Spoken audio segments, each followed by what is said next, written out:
What's going on, friends? It's Anton Daniels, and I gotta have a conversation with you guys about Tiege Hanley because you see how the sun is hitting me.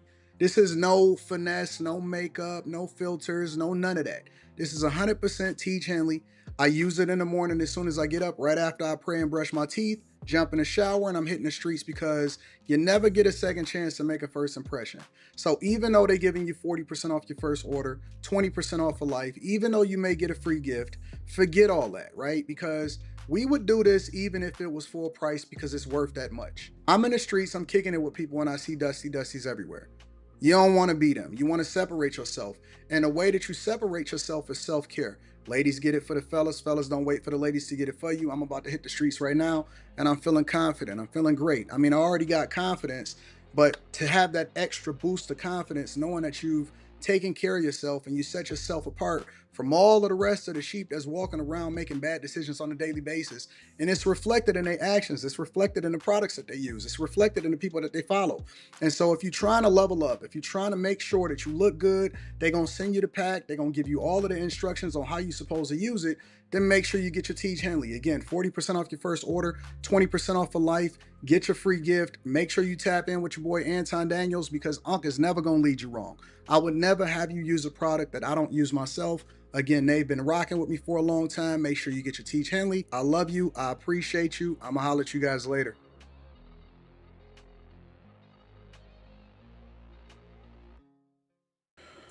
What's going on is Anton from AntonDaniels.com. I appreciate you guys for continuing to rock with me. Thank you for tuning in for another edition of the Millionaire Morning Show. I am your host, Anton Daniels. What up, what up, what up, what up, what up? To have that extra boost of confidence, Antonio. That's correct. That's correct. It is Tuesday, July 15th, 2025, year of our Lord. I am feeling extra rested and extra good today. So what's happening, family? How y'all feeling?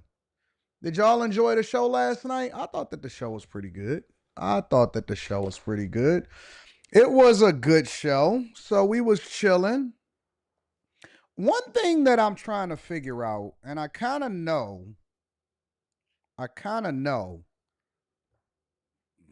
but I want to get y'all feedback on this chat. Sun is hitting you. Sun be hitting me too, just Christian Black. Do y'all think that most guys are incels? Not all, but most.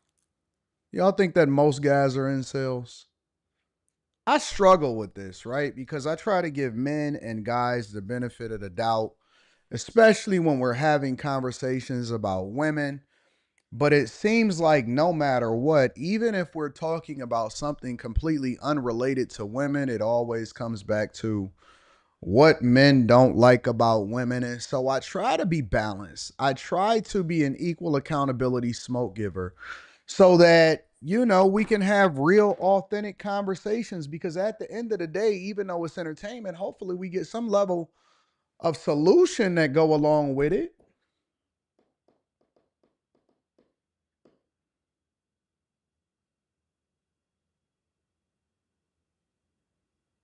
Some people saying no, some people saying yes.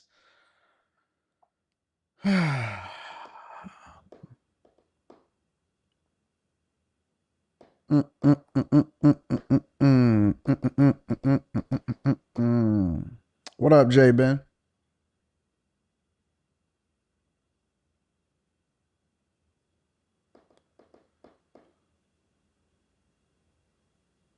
Well, let me tell you why. I'm getting mixed reactions inside of the chat. And let me tell you why I asked this question, right? I asked this question because I thought about it after I got off the live stream as I was going to sleep last night. And then I woke up this morning. And I looked in the comments. And I'm talking about the comments from last night with Jazz. And people were saying Jazz, Jazz, Jazz, Jazz. And I don't know if Jazz also has main character energy, whereas people are just so polarized by her, whether it be a combination of her chocolate skin and her looks and all of that, combined with her very pointed opinion. And it's somewhat the same thing when it comes to Molly, as far as like how people are obsessed with anything that they say. And so Jazz, and I paid attention to how she was moving because I don't tell people what to do. I don't even know who's coming on the panel on Monday nights, right? And so Jazz, she didn't even talk for like the first one or two subjects. For the first hour, hour and a half, she was just kind of quiet because apparently, obviously, I'm gonna give her the benefit of the doubt. She didn't have anything that she wanted to add into it, especially into the political conversation. But when she decided that she wanted to get engaged, to her credit, and I am a person that has, been very pointed and held her accountable, and we've been going back and forth for a long time when it comes to our conversations. She wasn't belligerent. She didn't call anybody out of her name. She didn't say anything crazy to anybody, but her opinion may have been different than everybody else's. And people was just going crazy as far as like being angry at her. And it was like, but wait a minute, she didn't even say nothing that was crazy. You know what I'm saying? And it was like, okay, wait a minute. I understand if people have an opinion about something when they say something that should be opinionated. You know what I'm saying? Like, but then it was like, let me tell you something about people. Like, I got emails of people that was like, man, fuck that bitch. Like, dog, hold on for a second. Calm down. You don't really even know her in real life. Like, you don't, you know what I'm saying? Why are you sending me emails saying, man, fuck that bitch?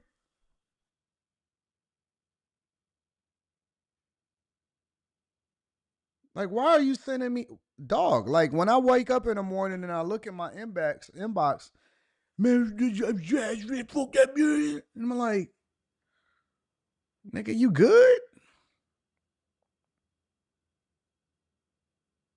You good, homie? You know what I'm saying? Whoever that was, I'm gonna start when y'all send me crazy stuff like that. I'm gonna start putting y'all on blast. You know what I'm saying? Y'all not, that's why I require for people to put their profile picture up when I respond to them and stuff because you can't start a ghost account, send me some weird email. Man, fuck that man, I can't believe it. Bitch, and I'm like, yo, nigga, you good? Bruh, you good? You don't know her in real life, right? You can go off and live your life after the entertainment is going off, and then you can go and be regular, right? You know what I'm saying? It's like, yes, I understand that people get excited and then it's you know what I'm saying, and engaged and all of that stuff. But yo, you gotta learn how to balance, bro. Like you gotta learn how to cut it off and cut it on. I'm used to it. Throughout my 11 plus years on the internet, I'm used to people switching up on me. Right now, because it's phases, right? Right now, I'm the bad guy. Man, you better believe it. Kevin Samuels probably identified when Anton was simping and all. I'm the simp right now. So, and that's okay. That's okay. I'm cool with that. I'm cool with that. I don't have no problem with that. Being a topic of conversation means that you generate a lot of revenue and you an industry to yourself. So I'm used to it, but I understand that there's other people that may be coming into the space and they not used to getting the hate emails where people are saying that they want to off you. They not used to it. They not used to it. I got a guy that I screenshotted in front of my phone. I was gonna put the chasers on it and find out who this dude is. He was sending me crazy emails. You coon, you this, you that, and you know. I said, all right, let me screenshot you real quick. This guy right here. I don't know who he is. This guy right here. I may put it on the internet. I screenshotted him because I said, you know what? I'm gonna start putting y'all on blast. I'm gonna start using my million plus across multiple different YouTube channel platform to find out who you niggas are and why y'all so broken in the inside. Like, why are you reaching out to me? Why are you reaching out to my wife? Why are you reaching out, sending emails about people?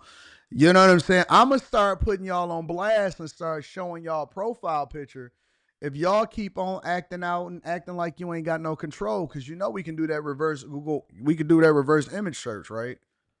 Y'all out of control. Honestly, y'all got problems, bro. Seriously. Gotta detach, big dog. You got to detach. You got to detach. You cannot hold on.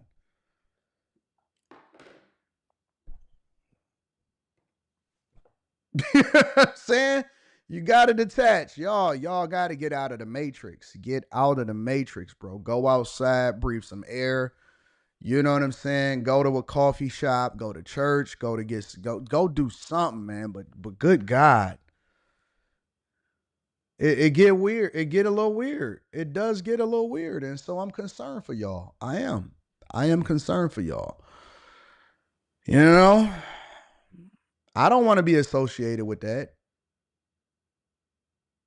I want to be associated with holding everybody accountable, depending on what they say. But then when we get off the internet, we party and we have a good time. You know, outside of that,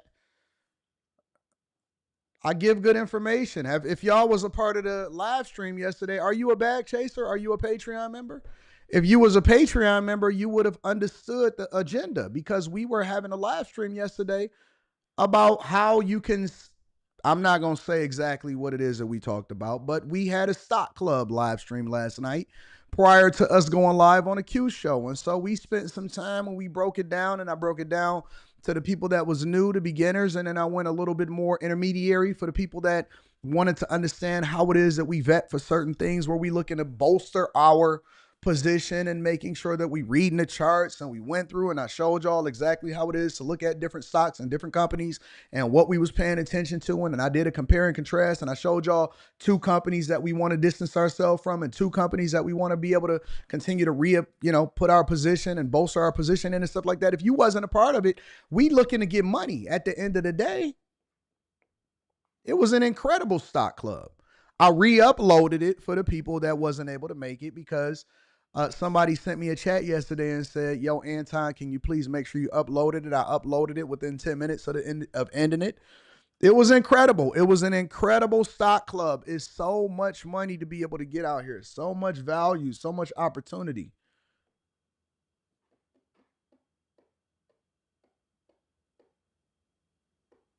Get your money up.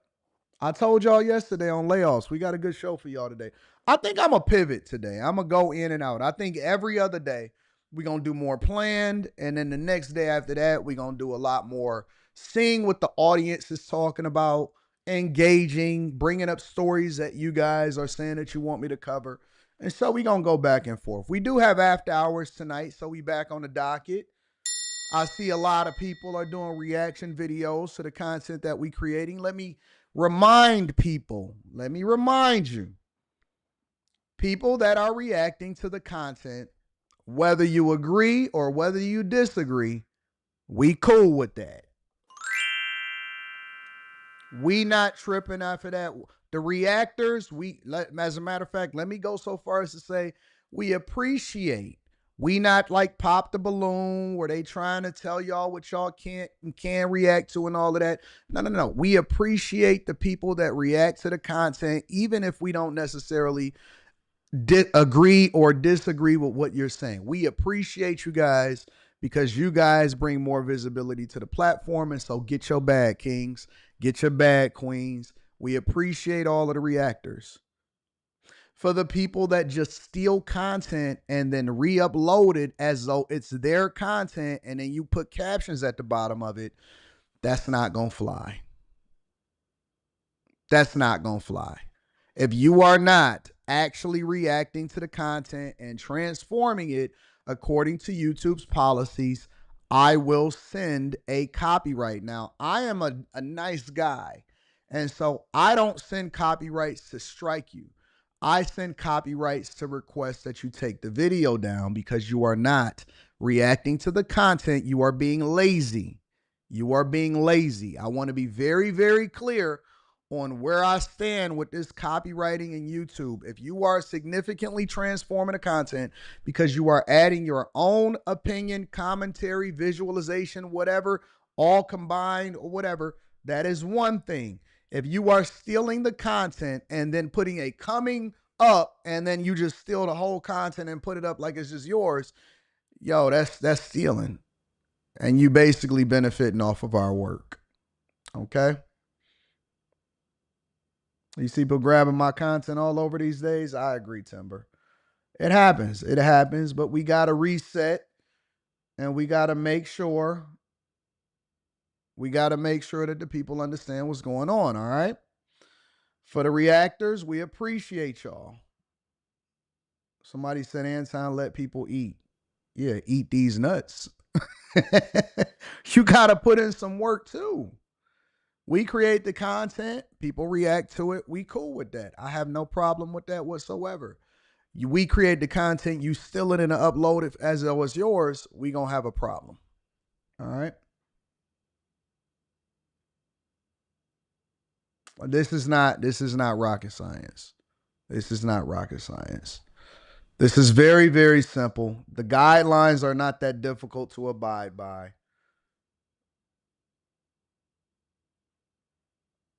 Very, very simple. The guidelines is not that difficult to abide by. You know what you're doing, and you know YouTube's guidelines and policies, so be very, very careful, because when people send me stuff, and I go and I look at it, no, send that to me, AC Reviews the World. When people send me stuff, I'm going to put my people on it, and I'm going to say, all right, request that they remove it. And then that's going to be that. All right? So anyways, make sure you hit a like for the algorithm, subscribe to the channel, and turn on your notifications. Tiege Hanley, thank you, Tiege, for continuing to support the platform. Tiege Hanley, 40% off your first order, 20% off for life. And then last but not least, if you are not a bag chaser, if you are not a Patreon member, the Patreon, a link is up in the top of the description, pinned to the top of the description, as well as pinned to the top of the chat. And come get money with us. Come get money with us, all right? All right, y'all. I know Chris Cunning. Don't worry about it. It'll be down within 6 days. I am a gracious king. I give people 7 days to remove the content. And then if it's not, then it's just going to automatically be removed for you. So I'm a gracious king. So come on. Let's get this money. Let's get this money. All right. Just sent it. All right. I'm going to look at that in the email shortly. All right, y'all. It's July 15th. It's Thursday. I had an incredibly productive. I probably was more productive yesterday than I have been all year. I killed it yesterday. I absolutely destroyed it yesterday. You won't be able to notice the difference because all you know is the quality, the output. We did the live stream, and y'all really need to go and look at the live stream. Go look at the AI live stream. Go look at the most recent Stock Club. Go and watch the videos and capitalize off of it inside of the Patreon. All right. Yeah, somebody said something egregious. Let's get to it. All right, y'all. Let's get it. All right, so the first thing that I'm going to cover, I'm going to go in and out. I'm going to cover something for me, and then I'm going to cover something for you. All right. The first thing that I want to cover today is the McDonald's workers. So this is a polarizing story that continues to garner conversation and garner a lot of opinions and perspectives. But the latest update to this situation is the owner of the McDonald's where she was killed has offered to and is paying for her funeral. Make sure you guys hit a like for the algorithm, subscribe to the channel, and turn on your notifications. Let's get to it. Loved ones of the single mother and McDonald's manager who was stabbed to death while on the job returned to the scene of the crime. This time they're honoring her life. Good evening. I'm Brandon Hudson. And I'm Taryn Asher. It happened last week at the East Point McDonald's. Her co-worker accused of killing her, leaving the community devastated. Fox News' Camila Murray joining us now live from this vigil. And wow, we see all the people behind you. Now read super chats. It left a lot of people just truly asking a lot of questions, Camille. Yeah, an absolutely horrible story we've been covering since the very beginning. And yes, as you can see, a lot of people here getting ready to honor her and pay tribute to Jennifer Harris, 39 years old, single mother of 6, loved by so many, a manager here for 15 years here at this McDonald's. I want you to take a look at her picture and some video from what happened on Thursday, and let's talk about that. I'm sure many of our viewers remember this happened on Thursday morning. She got into a sort of altercation with one of the employees, according to police. She sent that employee stay home because that employee was not doing their performed duties. This is all according to sworn testimony from a detective in court on Friday. So that employee leaves and comes back about 5 minutes later and allegedly stabs Jennifer Harris several times in the drive-through area inside. Somebody witnesses it. They are a CPL holder, and they've actually pulled up waiting for their food. They shot a gun into the air to try to stop everything, but it was too late. And then they actually held the suspect in custody at gunpoint until police were able to get there. Obviously, this is so devastating for so many people. We got a chance to talk to family members last week when this first happened. And I want you to listen to some of this emotional sound from one of Jennifer Harris's oldest children. She is Antonio Griffin. Take a listen. My mama was a good person. She was the best mom anybody could ever ask for. She woke up every day and went to work for us. My mama died trying to take care of us. She was so good to everybody. A hard-working woman, so kind. If anybody needed help, she would give you her last, give you the shirt off her back. So here we are. This vigil is about to start at any moment. You can hear them announcing. We're going to be out here, of course, covering this entire thing and bring you the latest coming up tonight at 6. Reporting live in East Point, Camila Mary, Fox 2 News. Camille, is the McDonald's putting this on to honor this employee? I mean, we see so many people behind her. Are they also trying to raise money for the family since this was a single mother? She had several children, and obviously they are devastated. Yes, and the owner of this franchise is actually paying for the whole funeral and has set up a trust for the family, for the 6 children, and there's a GoFundMe as well that we'll be putting on our website, fox2detroit.com. But yeah, McDonald's is part of this vigil. They moved it inside because of the heat. There's some beautiful red and white balloons that we're going to be seeing out in the air tonight at the end of this. But again, staying inside because of the heat and just trying to accommodate everybody here. But I think it's going to be a very moving ceremony. You can see all of us have pictures of stickers that they gave us to honor Jennifer Harris. So definitely a very touching scene here. A lot of people are saying, yeah, you know, good job that McDonald's is taking care of it. It's not McDonald's taking care of it, and it is not McDonald's responsibility to take care of it, okay?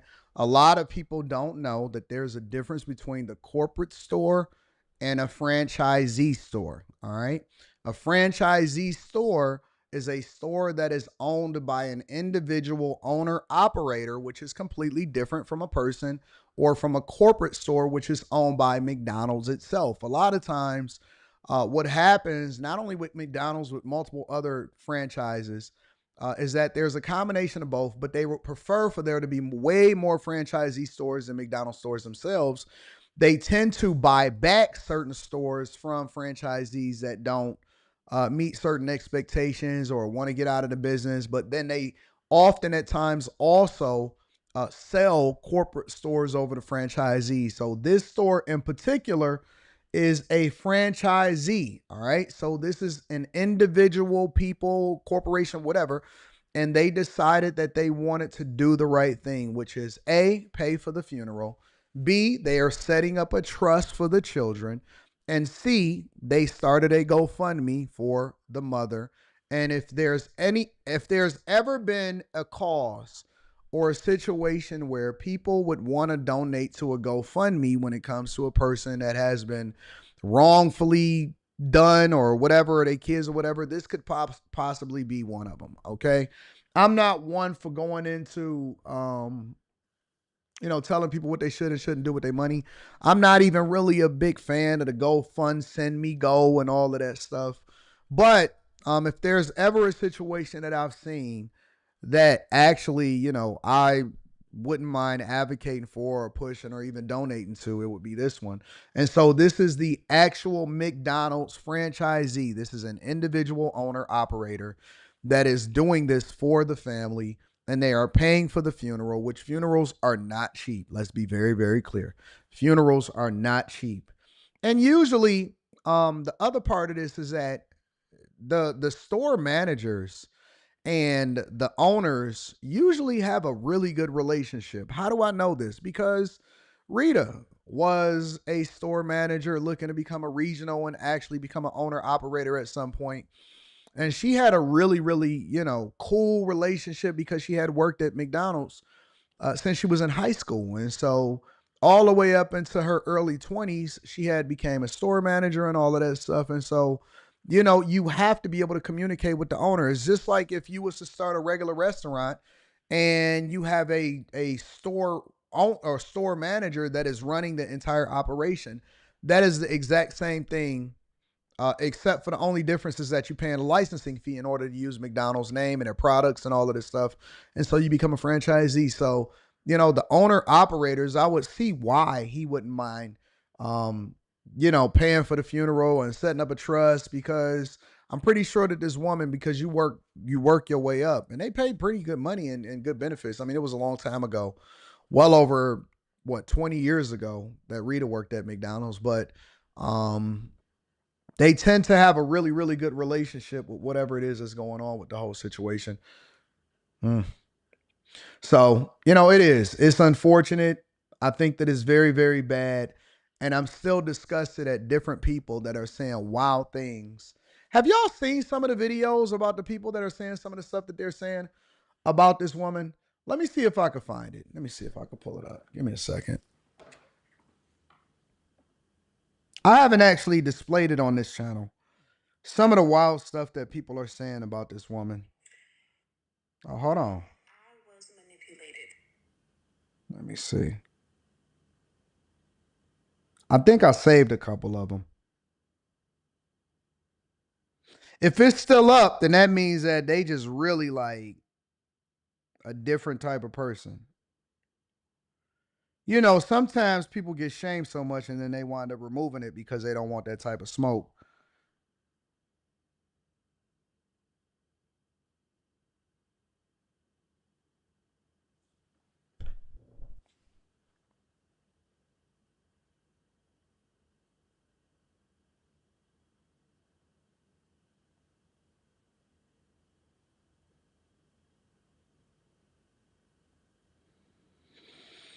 They might have removed it.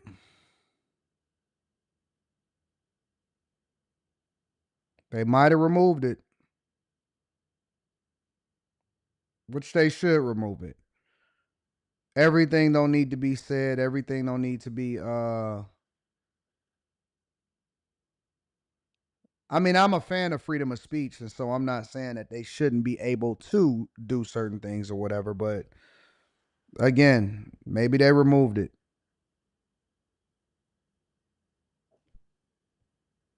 Because I couldn't believe what some of these people were saying. I couldn't believe what was being said. Let me see.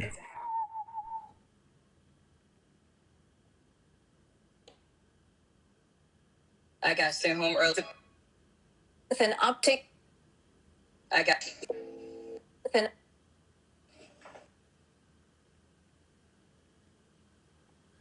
my mama died trying to take care of her. Oh, she removed it. We've all about to say, but I really feel like okay. She definitely removed it, but it looks like some people screenshotted it.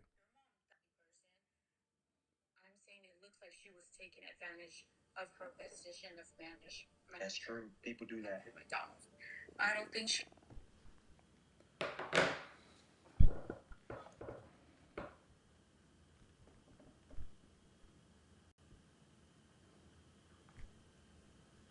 Mama died trying to take care of her. No, your mom died bullying a little girl. Your mom died taking advantage of a little girl and taking advantage of her position. Oh, That's why your mom died. damn. I've seen a couple TikToks of that girl that killed that manager at the McDonald's. She had been posting TikToks before this happened, and she expressed her concern and how tired she was of this girl bullying her. This Yeah. lady was harassing her. She was bullying her. She was sending her home early every day. That's not She even fair. went on her day off That's not right. to make up for some hours. She's a manager. She's the one that has to approve for her to go on her day off to make up hours. And when she got there, she sent her home. Damn. You don't treat people like that. You don't know what people are going through. You don't know what people have went through. And you don't know when people are going to snap. That's true. You got all these kids and you left them. You left all your kids because you couldn't just be fucking nice to someone. That's you right. couldn't just be nice, a good fucking human being. You couldn't do it. Damn, you got a point. She's snapping. I'm not glad that happened to her.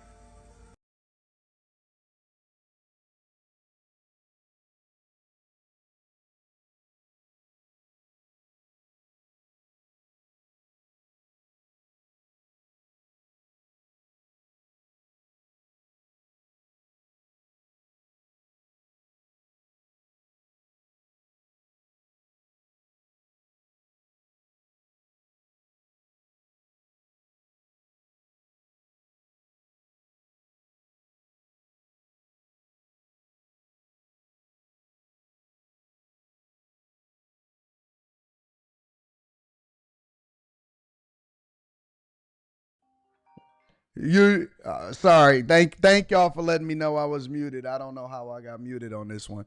But he over there agreeing. Look, 28-0 on the mute button. He over there agreeing. Yep, she's snapping. What does she do? How is it? It was Scooby Dooby Dooby Doo. She's snapping. Wow, it's crazy out here in these streets. Can't believe it. She got it. She figured it out. She got the You couldn't Matrix. just be nice, a good fucking human being. You couldn't do it. Damn, you got a point. She's snapping. I'm not glad. You got a point. She's snapping. And so this is why I have to be very, very careful about the type of people that I surround myself by, because these type of people are all over the place. These type of people are everywhere. They are some me too. I am a follower. I can't think for myself.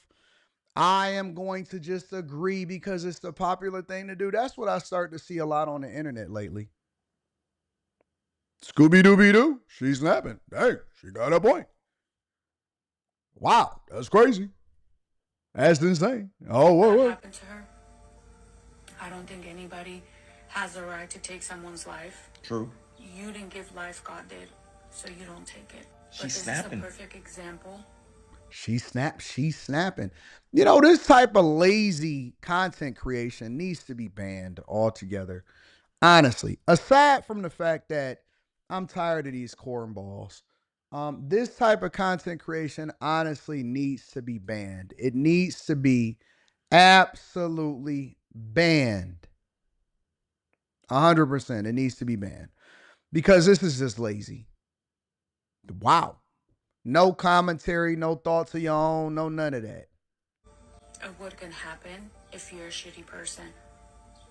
I'm not saying she was a shitty person. I'm saying it looks like she was taking advantage of her position of manager. That's true. People do that. At McDonald's.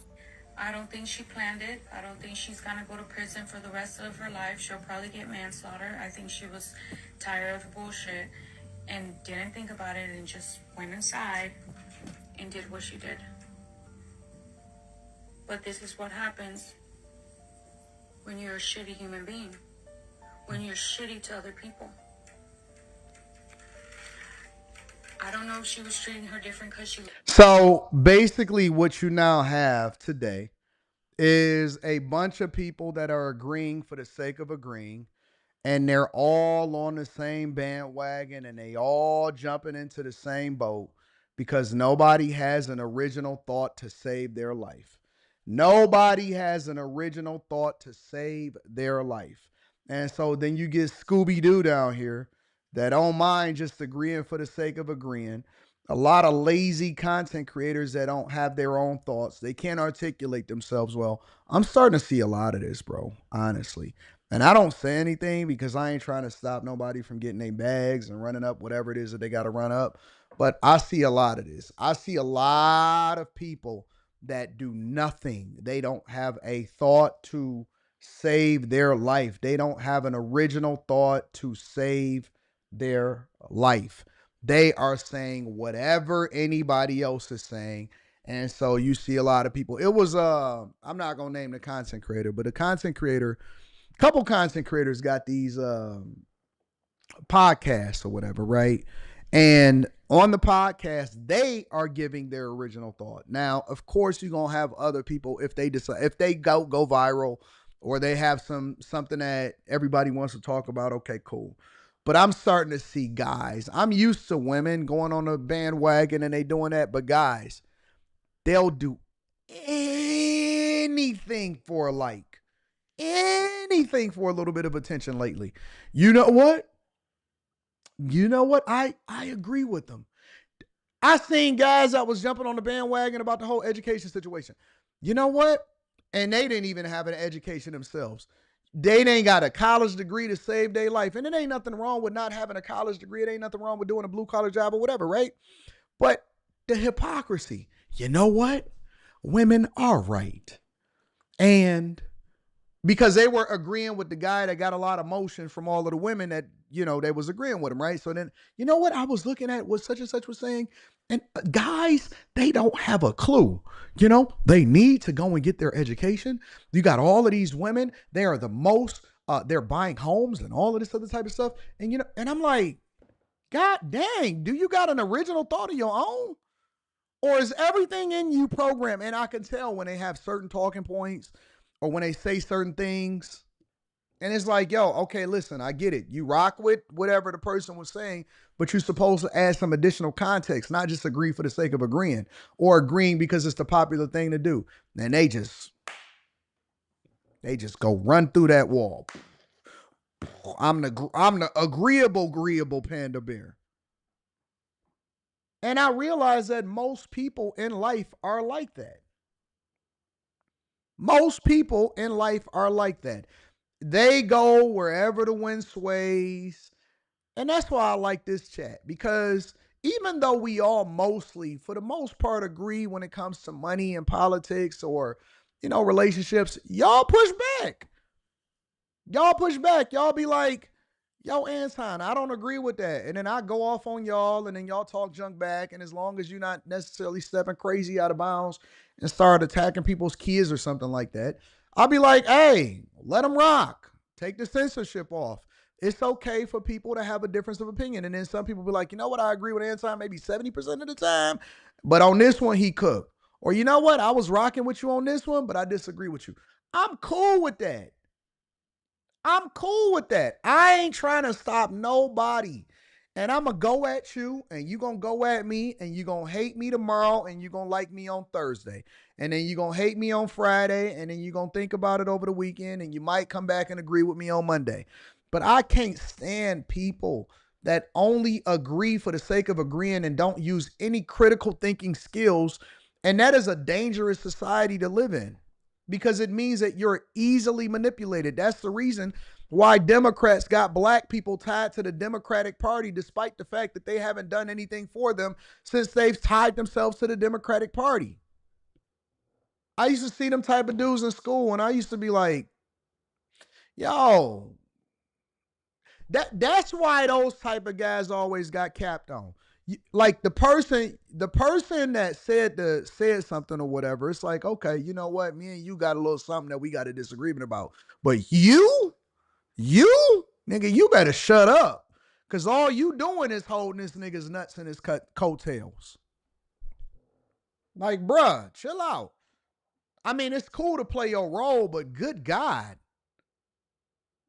You see what I'm saying? Like, have your own thought. That's why your woman don't respect you. That's why it's hard for her to get behind you. That's why she keep filing herself as head of household.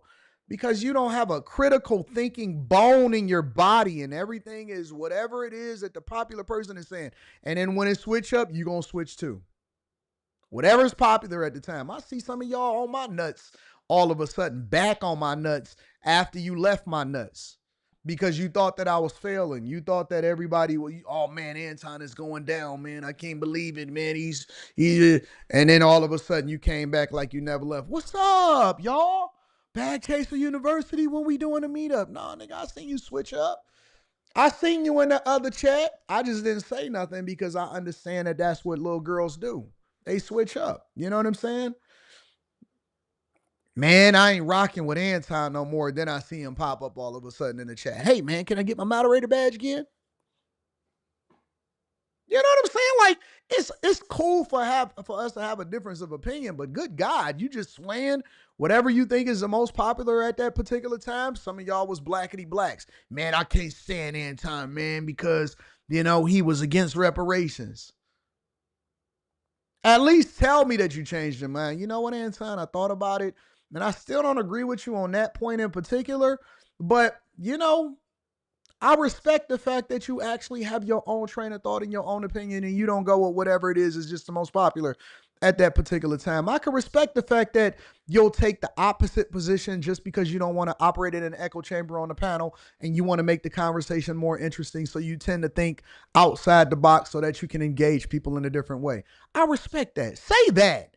Don't just act like you've been for us the whole time. You thought somebody else had more motion than me. They didn't. They platform died. You had nowhere else to go because the entire segment itself is dead.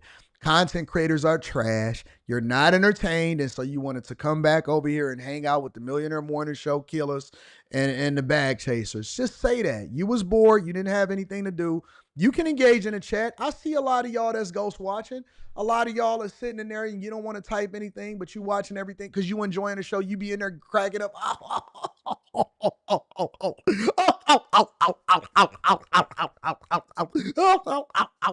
You like the segment that I did yesterday where I was talking about people getting laid off and they only listen to the dead rappers and all of that stuff. You was in there giggling in your car and your Uber.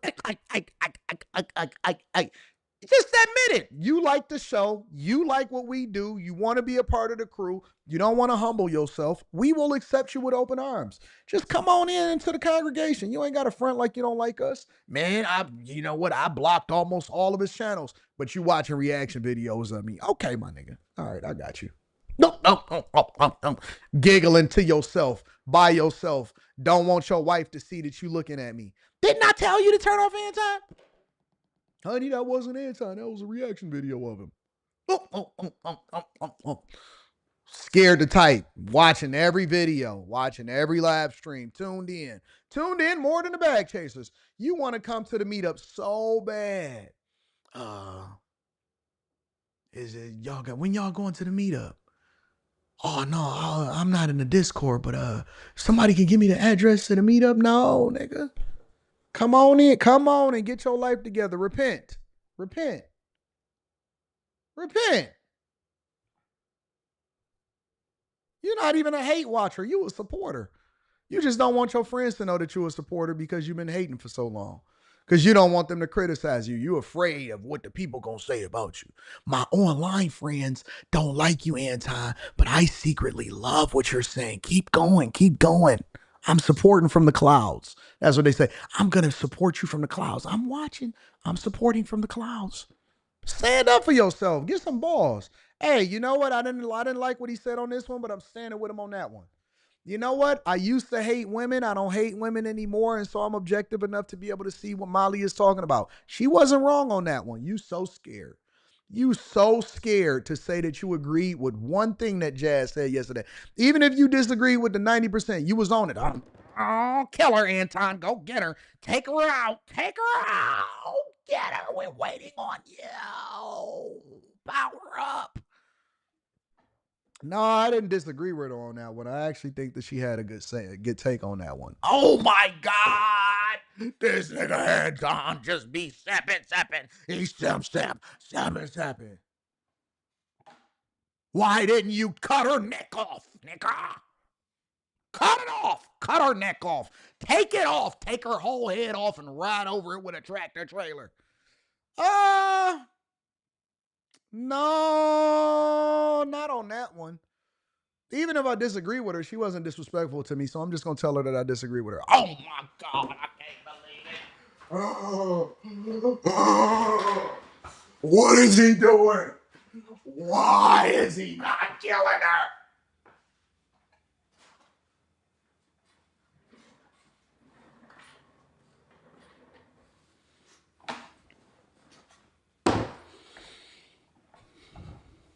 I'm sorry, my nigga.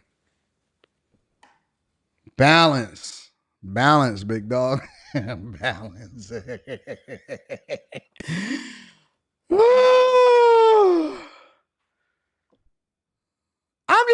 saying. I'm just saying, like, come on back. Come on back to the front of the congregation. Let me read some of these cash apps and super chats. You know you like this show. You love what we do over here. You love the show. You love the show. You love it. Just say that you like it. You never know what you're going to get on a daily basis. That's why it makes the show so great. Anyways, would you like to go and read the super chats? All right. First of all, I want to say what up to my dog, Spencer Campbell. Thank you for holding me down, big dog. You are much, much appreciated. And to Mike That Dude. Shout out to Mike That Dude. Shout out to Mike That Dude. Mike That Dude, you are the most consistent person I've ever seen in my entire life. All right. Let me see. We got a lot of super chats. Let's get these super chats popping. No hate today, just saying good morning to everyone. Shout out to They Call Me Mr. Bibbs in the building. He put on his work glasses today, his safety glasses. Eric Harris is in the building, says they have a $35K bounty for the Texas ICE attacker. I thought it was $50,000. I don't think they want him bad enough. Plus, he's a Marine. I thought it was a $50,000 bounty. Mr. Bibbs with a few more super chats says it looks like a lot of our young guys seem like they're giving up before even starting. I don't have a personal problem with her. I just would love to hear other people talk without being interrupted. Anton, she was the reason how I found you. Truthfully, says they call me Mr. Bibbs. Shout out to Mr. Bibbs. 392Q says, good morning, AD. I just watched the Stock Club video full of value. GTA 6 come out next year. The game maker stock name. Can you look at that? Yep, I will look at TTWO. TTWO. Absolutely, 392Q. B-Ray, I think I'm going to do a stock club where I just have y'all give me companies and then we'll go through and evaluate them and I'll tell you whether I like them or not. Maybe I'll just do a special stock club for that. AD, is it worth it to get a communication coach? Nope. I don't think so. I think that if you record yourself every single day and you do a video journal and you rewatch what it is that you do on a regular basis, and then you go out and you talk to people, and the most effective way to see where your problem is to record yourself and rewatch it. You're going to hate what you see. You're going to hate what you see and you're going to make the changes accordingly. You're going to be like, you know what I'm saying? You know what I'm saying? You know what I'm saying? You know what I'm saying? And then you're going to make the changes accordingly. Rahi Dash says, what's up, AD? Stock Club was great. Changed my whole perspective on how I look at layoffs. Let's get it. So you get it now. All right. Nichelle's in the building, says, love being online, but you got to touch grass. The internet is not a real place, friends. Go get a hug. Go get a hug. Anton, is there any way that I can schedule a personal call on Patreon? Not yet. I'm not opening it up until August, September, as far as the actual coaching calls, all right? And then you'll have to email me. P. Shank says, good morning, Mr. Anton Daniels and the Millionaire Morning Show. What up, P. Shank? Shout out to my dog, Nelly. Nelly 502 in the building. Says, if it doesn't make money, it doesn't make sense. Good morning, AD. Nelly, you just dropping a 100 ball like that on us? Okay. All right. I see you, Nelly. Jay Lee Speaks says, this woman just put a curse on her own family. More to the ends. Thank you, Nelly. I do really appreciate y'all. More to the end says, Jesse Lee Peterson said, women are evil and I can't unsee it. Started from Eve in the Garden of Eden. Classic is in the building, says, people are saying this girl was being bullied by that manager, but we don't know if that girl was coming to work showing her behind. She was. Anton, you snapping on this one. Shout out to you. I appreciate you, my friend. Turtle in the building. What up, Turtle Island? Says, I'm afraid morals and logic is becoming extinct. DZ, what up, DZ? Says, these types of videos with the commentary pisses me off to the highest passivity. Yeah, it aggravates me too. Tyrant says, I don't understand this be nice narrative. I go to work hard, and go home. This whole be nice shit is a cancer. You work at McDonald's. It's not a job to make a living off of. Manuel AG says they be switching from watching Anton to corn when they girl come around. Shout out to Jerry. Jerry says AD is a character. Man, listen, I'm just the same way in person. You know what I'm saying? What up to Just Christian Black with the fireball? Cartier 82 says AD's mock laughing sounds like Popeye the Sailor Man. Chris Cunningham says encore. Brock says pass the love offering supporting from the clouds. Shout out to my dog Brock, for real, for real. Courtney Yeager Show says what's good, AD, top dog on YouTube. I'm trying, big dog. I'm gonna get there one day. I'm gonna get there. Billy Ray Valentine says miss my baby. I miss my baby. Good morning, AD and the Bag Chasers. It was a fire stock club. Shout out to my girl Billy Ray Valentine. L. Deezy says, AD, what's your take on Gary V? I like him. I think he gives good advice. I actually got one of Gary V's books.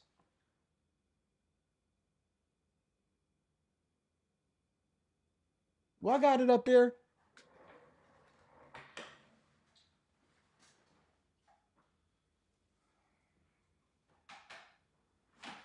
This book got a lot of burn for me. Called Crushing It by Gary V.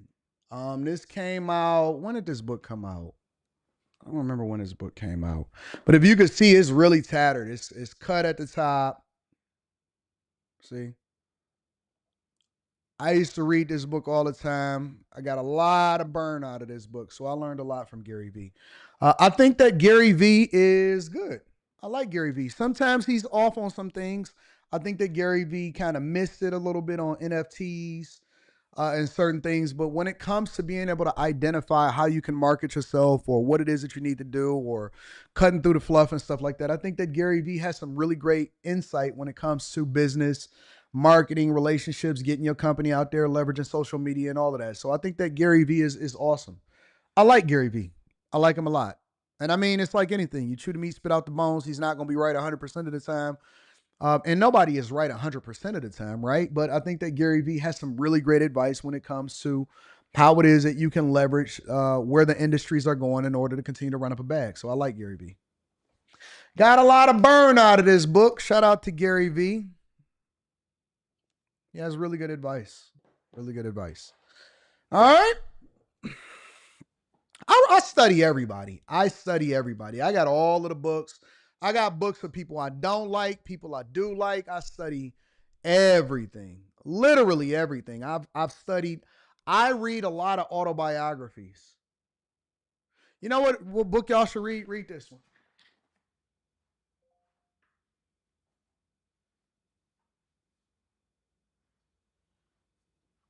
Read this is a really good one. This was written by the daughter of Malcolm X. It's called X, and it breaks down exactly what his real life was, and it kind of speaks to the nature of what the modern day Democrats have become. That was predicted by Malcolm X. I actually read this book. It was, like I said, it was written by the daughter of Malcolm X. Ilyasa Shabazz, I think that's her name. So this is a really, really good book. So when I study stuff, I study everybody. I study Democrats. I study Republicans. I study business owners. I study people that I don't like, even if they are successful. I study people that have bad takes because it doesn't mean that they don't have insight or great work ethic and all of that. I study everybody. So that's a really good book. It was actually recommended to me by a white lady that I met at a library one time. So I think it has like 27 chapters or something like that. So great book. Great book. You read that, Zeroyce? It's a great book. All right, y'all, let's go ahead and get into the next part of the show. I want to go over to New York because we haven't been covering New York a lot lately, but I want to go over to New York really quickly. And the reason that I want to go over to New York is because Andrew Cuomo is an idiot. I'm just going to be very matter of fact when it comes to some of the things that we talk about. I think that Andrew Cuomo is an idiot. He's an absolute idiot. Now, for those of you that may not be familiar, Andrew Cuomo is a former governor of New York, and he is running for mayor of New York, but he was also destroyed in a primary, in a Democratic primary by Mamdani, right? So Zoran Mamdani is the Democratic challenger to the mayor of New York, who is now running against Eric Adams, who is an independent. But instead of Chris, or I'm sorry, not Chris, Chris is his brother, Andrew Cuomo, instead of him conceding and saying, you know what, I lost, I fought the good fight, I'm going to take my L. Democrats, which New York tends to vote blue for the most part, Democrats decided that they didn't want me in office and they didn't want anything else to do with me after my unceremonious dismissal, because he had got caught up in a lot of nonsense and all of that other type of stuff. But instead of me deciding that I'm just going to take my L and I'm going to bow out, he said, you know what? I am going to reinsert myself in the race, not as a Democrat, obviously, because he lost in the primary. He's going to insert himself as an independent. Make sure you guys hit a like for the algorithm, subscribe to the channel, and turn on your notifications. Let's get into it, y'all. Andrew Cuomo shaking up the New York City mayoral race, announcing plans to run as an independent. The change comes after a double-digit loss to Democrat socialist Zoran Mamdani. The fight to save our city isn't over, and I am in it to win it. My opponent, Mr. Mamdani, offers slick slogans, but no real solutions. Here to discuss is American Values PAC spokeswoman Caitlin Sinclair. Caitlin, thanks for being here. While that may be true, what Cuomo just said, that Mamdani is sort of an empty vessel when it comes to slogans versus what he can ultimately do, Cuomo staying in this race from an electoral perspective basically hands the win to Mamdani. As someone who lives here, how worrisome is this latest development to you? Extremely worrisome that this is all about ego, Todd. You know, the only thing more exhausting than people who walk slow on the streets of New York City is Andrew Cuomo's ego. He is like a political zombie, a man that won't go away. Nobody wants him. And this man is now trying to run New York City as if he did not already wreck New York State. Does he think New Yorkers at home just forgot who he was? The same man, Todd, that lied about the death tolls of 15,000 senior citizens that died on his watch, then continued to write a book and go on tour as his entire state was still on lockdown, and somehow still found the time to allegedly harass a woman in the workplace. So he is multitasker of the year. But guess what? New Yorkers have not forgotten. They have not forgotten who this is. And I think we can stop pretending that he is running for the good of the people, as he said. A lot of people make the argument that Andrew Cuomo, and I've seen some people say it inside of the chat, a lot of people make the argument that he actually fumbled during COVID and that was his biggest mistake, right? Aside from that, I believe he had got a bunch of accusations and lawsuits from women, and that is on top of the lying about the amount of people and the amount of seniors that were affected and ultimately passed as it relates to COVID. You know, I seen a video the other day of a guy, and he said something interesting. He said, and I want to add this as a part of this narrative because I want to have this conversation. He said that, and I 100% agree with him. I was going to do a separate individual video reviewing what he was saying. It's been a really long and tough reviewing what he was saying, but I'm going to just put it on a screen right now and just make it a part of the show. Where is it at? Where is it at? Where is it at? Where is it at? Where is it at?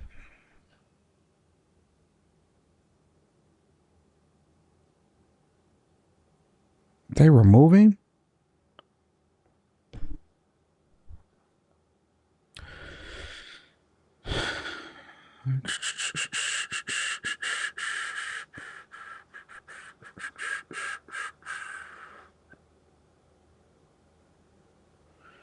Man, I should have just saved the video. Hold on.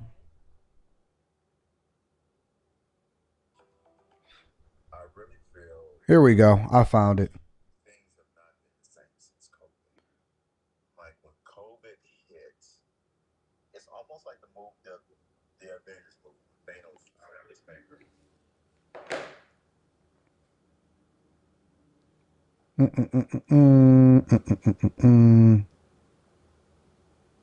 Feel we need to acknowledge things have not been the same since COVID. Like when COVID hit, it's almost like the Avengers movie when Thanos snapped his finger and like 5 years went by. And I feel like it's the same. Millions of people passed away. The job market definitely hasn't been the same. The prices are the prices. It is what it is, unfortunately. But I feel like, I don't know, I feel like we pretend like it didn't happen. And we know it happened. But it's like, no, it's almost like everybody experienced the same thing. But it's like this drama, or this very, not drama, but more of this thing that happened to everybody. It was so dramatic where nobody really wants to talk about it. But like, we need to talk about it, man. Things have not been the same since COVID. Whether people want to say they are, like, to me, before COVID, things were great. I'm just going to be honest with you. Things were great. Life was great. People were great. After COVID, it feels like we came out of a twilight zone. Things are the same, man. And I feel like we need to talk about it more because we pretend like it didn't happen.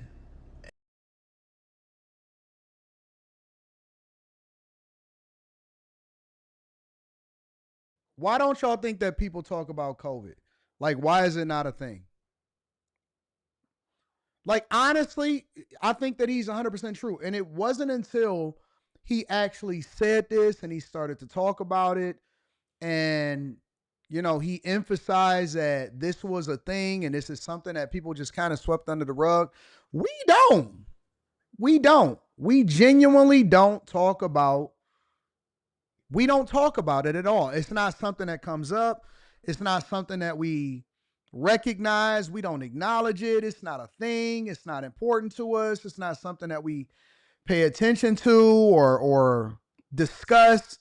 Any other thing in history, we talk about outbreaks. We talk about what happened during a certain pandemic. We talk about what happened in 2008. We talk about all of that stuff.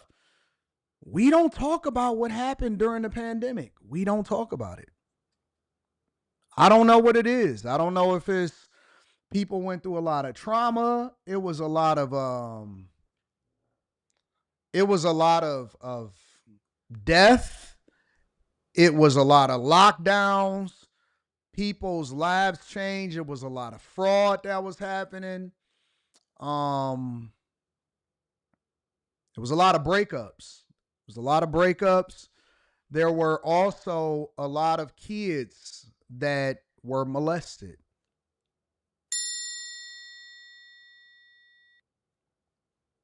There were a lot of children that were molested that we don't like to talk about.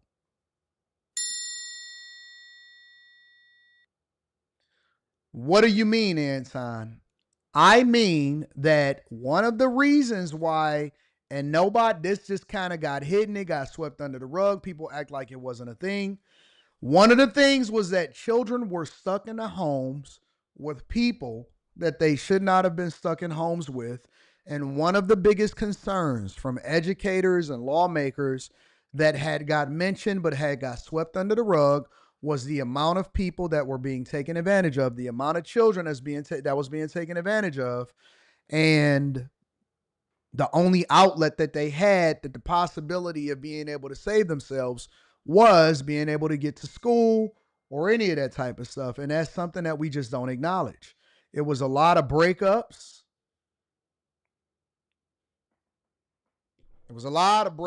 People couldn't live with each other and they hated each other. And the only thing that kept their relationship together was the fact that they had distance from each other and they had an opportunity to appreciate the fact that each one of them was gone and they got the best of each other when they was together, and then they went off to work and they got themselves together.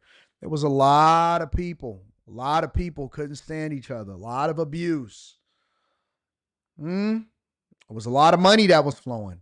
I remember it wasn't all bad because there was a lot of content creators that broke out during the pandemic, myself included. It was a lot of partnerships. There was a lot of people that broke out. Now, whether or not people were able to sustain the momentum and capitalize off of the visibility. That was a different conversation, but COVID changed everything. And it's almost as like it is intentionally swept under the rug, and that is not something that we like to talk about. And COVID also ruined Andrew Cuomo. It absolutely ruined him. It 100% ruined him. I had to get out. I had to break out. I went to Florida, and I went and lived in Florida. I'm thankful that I had the money and the resources. Even back then, I'm thankful that I had the money and the resources to be able to break out and get the heck out of here and be able to experience life living somewhere else. I was able to take my daughter and my family out of town with me. And so we went and we lived in the Miami Design District, and it was a phenomenal experience. We was in 80-degree weather. We celebrated Christmas in 80-degree weather. It was different. Nurses, travel nurses, they made a lot of money. I had a lot of travel nurses that was hitting me up, getting coaching calls. Anton, what should I do? Should I go and buy a house with all of this money that I made? Should I invest it? Some people tripled their money because I forced them to put it inside of the stock market. It was a lot of nurses. They made a bag. There was a lot of people that was supposed to graduate at that time that they couldn't actually experience their graduation. Virtual graduations. Remember that? It was a lot. It was a lot going on. It was a lot of people that passed away.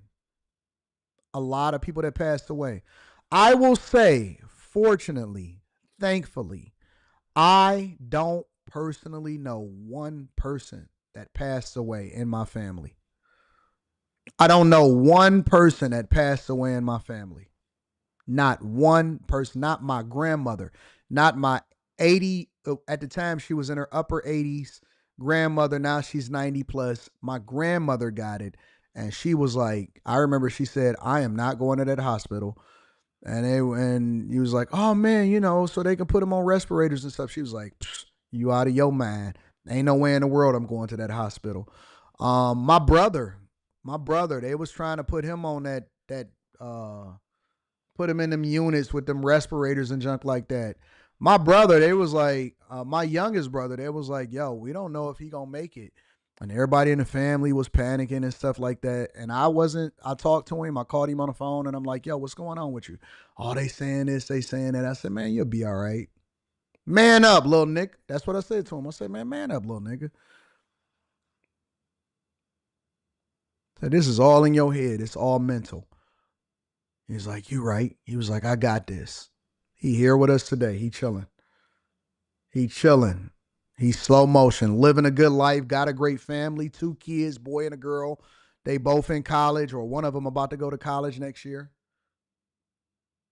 I didn't lose one person, and I'm very, very thankful. I am very, very thankful. Very, very thankful. So it is. It was an interesting time that we tried to sweep under the rug, and we try to act like it wasn't a real thing.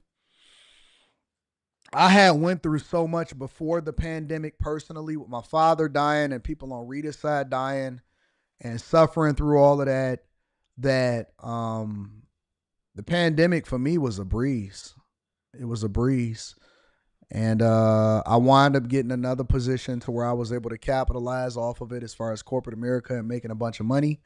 I got out of the restaurant business right before the pandemic hit, and that was a blessing. And it was crazy. It's crazy. And so we talk about 9/11, we talk about all of these things, but we act like because you've seen a ghost if you mention anything about COVID or the pandemic or what happened or what was going on in 2020. Shh, don't say that. This has nothing to do with service. AD, did you have COVID? Yep, I got it. I sure did. When my brother was in the hospital, I wound up taking in his family.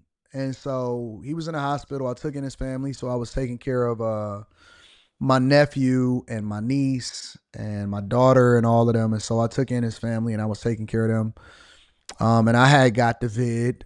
And so I don't remember what my symptoms were. I know some people, I know Rita couldn't taste for a minute.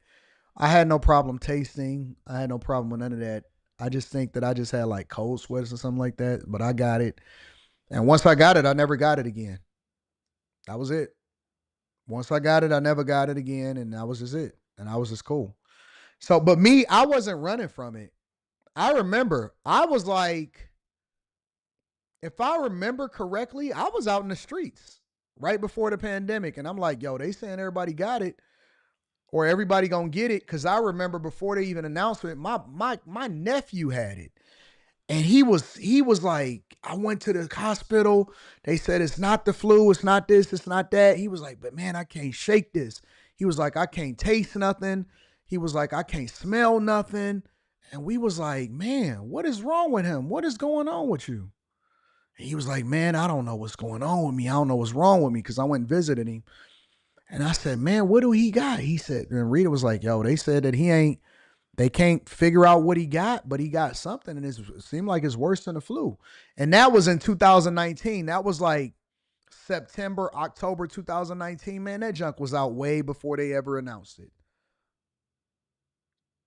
That junk was out way before they ever announced it. My nephew had that junk.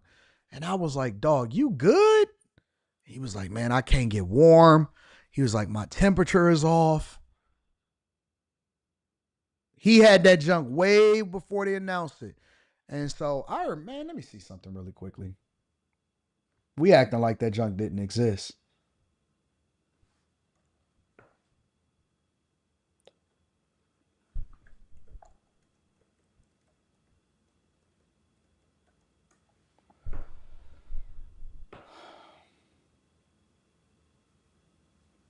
Yep. And this the video, the thing that they trying to, this the video that they always take the picture from and say, man, why was he sitting up under there like that? Well, it was for the cover photo, right? Let me see if I could pull it up.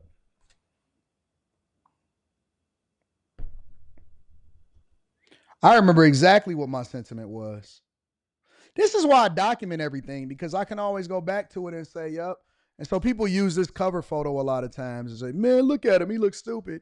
Well, it's because I was illustrating that people were out running around and buying everything. And so they was acting scared.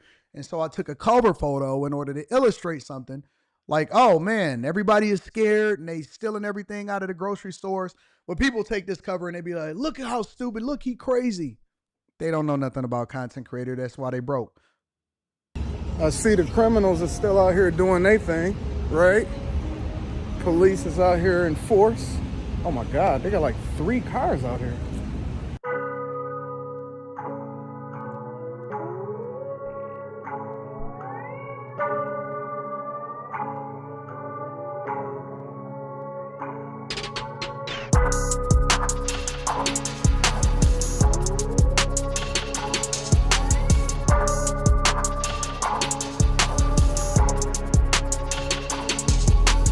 What's going on? Is Anton from Anton. Oh no, we not doing this again. Oh, how people feel about this virus. I want to stop by the grocery store and see. Like, just because. Not liberal, Anton. As usual. Especially for a weekday night, I don't think nobody's scared. Ain't nobody worried about this right now. What's going on, fam? Yeah, I actually wasn't liberal at this point. I just hadn't got my teeth done yet. But yeah, I shot all of that. I had a drone, so I used a drone. This was back when I was actually shooting all of my B-roll footage. And I had a drone and all of that other stuff. And so that's how I was popping on. Nobody's scared. Ain't nobody worried about this right now. What's going on, fam? YouTuber in the building, baby. What do y'all think about this whole virus? Like, y'all think it's shutting everything down? It's messing up y'all money? To be honest with you, though, it's not scaring me that much. It don't scare me either, though. You think of the swine flu virus and all that. Like, at the end of the day, the way I am, dude, I've been through so much in my life. If a funky-ass virus takes me out, you know what I mean? I'm like, really? I'm not worried. You know, all these people are going out fucking buying something. I was at the grocery store. I don't know why they buying water, bro.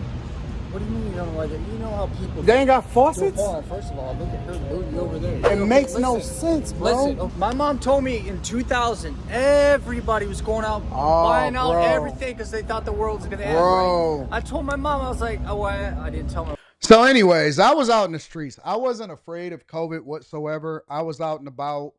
I was running around and I said that if I'm going to get it, I'm going to just get it. And this was prior to them actually shutting down everything. They shut down businesses. They told people they couldn't open up their barbershops. They did none of that stuff. Somebody says, Anton, you got that gap closed up. No, nigga, I got veneers. You see that? I went and got my teeth done. You know what I'm saying? I went and got my teeth done. Anyways, let's get back to Andrew Cuomo. The people. I believe that Andrew Cuomo is only running because he cannot stand that his legacy has gone down to a headline and a scandal. This has nothing to do with redemption because, as you just alluded to, if it was, he wouldn't do this. He wouldn't do this. I look at my channel, and I won't remove any of the videos. I look at my channel as a time capsule.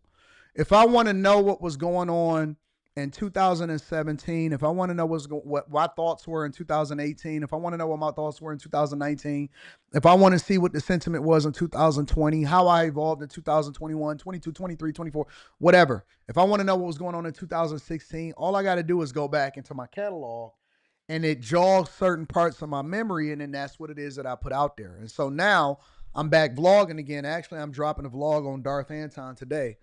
And it kind of gives me it reminds me of what it was that I was thinking or how I predicted certain things was going to happen. And so I kind of look at my channel as just like a time capsule of what happened in my life. Party to the people because this splits the votes. This does not help us. This is about ego. And because of Andrew Cuomo's ego, I think New Yorkers will be pretty upset if we hand this election to a communist. Yeah, I think of those three individuals, Curtis Sliwa, Andrew Cuomo, and Eric Adams, you really can only have one. You can't have two. You definitely can't have three. You need one going up against Mamdani. Otherwise, you're going to get nuggets like this for the next 4 years. Let's take a listen to how he is blaming Trump for declining tourism in New York City. Watch. We know that his policies, they are not just disappearing our neighbors, detaining our friends. They are also turning the world away from our city. Somebody said you will regret veneers when you get old. Let me tell you something, Carmen. My grandmother got veneers in the late 80s. I asked her before I went and got mine, and her teeth is beautiful. Her teeth is phenomenal. I asked her, hey, do you regret ever getting? She said, Anton, it was the best decision that I ever made in my entire life. My grandmother got her teeth done in the 80s. And yes, they did have veneers in the 80s. And she said, listen, as long as you take care of them and you go to the dentist and you get your stuff. No, that's because y'all think that y'all can go and get y'all teeth done. And then that's just supposed to fix all of your problems. No, you're still supposed to go to the dentist. No, you're still supposed to brush your teeth. No, you're still supposed to floss. No, you're supposed to do everything that you're supposed to do. So no, you won't regret them. I went and talked to people that actually got their teeth done a long time ago, and they saying that they absolutely, positively, 100% don't regret it. So I don't know what rumors that y'all listening to. Y'all need to go and consult your healthcare professionals before you just make wild statements. No, one of the best decisions that I've ever made in my entire life is getting my teeth done, 100%. Rapid decline of tourists coming to this city. This ain't that cheap stuff. This ain't the little plastic junk that y'all put on y'all mouth. This ain't that. This is different, all right? Is an issue not simply for us living up to our word as a city that welcomes the world, but it's one that has very real economic impacts. Of course, Caitlin, it has nothing to do with homeless all over the city or the fact that crime in the subway is still bad. This is a classic sign of Trump derangement syndrome. I mean, everything seems to still be Donald Trump's fault somehow, Todd. Guess what? New Yorkers aren't falling for it. They see the bad policies. They're witnessing it every day, and they're going to make the right decision. Also, there was some big news coming out of the White House. Another major win for Maha in the books as dozens of big-name ice cream companies, they're going to... All right, that's it. That's all we want to cover with that. But the fact of the matter is that, yes, Andrew Cuomo is throwing his muddied name inside of the ring for whatever reason. Obviously, he's not going to win. For whatever reason, I think that it's ego that is preventing him from being or having a realistic view of what people expect of him. And sometimes you just ruin your reputation and you just can't come back from the public perception of, public perception of what happened during your reign. And I don't even know why they continue to run it up. Make sure you guys hit a like for the algorithm, subscribe to the channel and turn on your notifications. Somebody said, why don't you get braces? Why didn't you get braces? I did get braces. I didn't wear a retainer. And so my teeth had a gap in the middle of it. And I had after I had got my braces, I wound up getting like my wisdom tooth was growing in crooked, but then it got lodged against another tooth. And so it was just like, yo, I'm getting all of this work done. And so I got every single thing done inside of my mouth.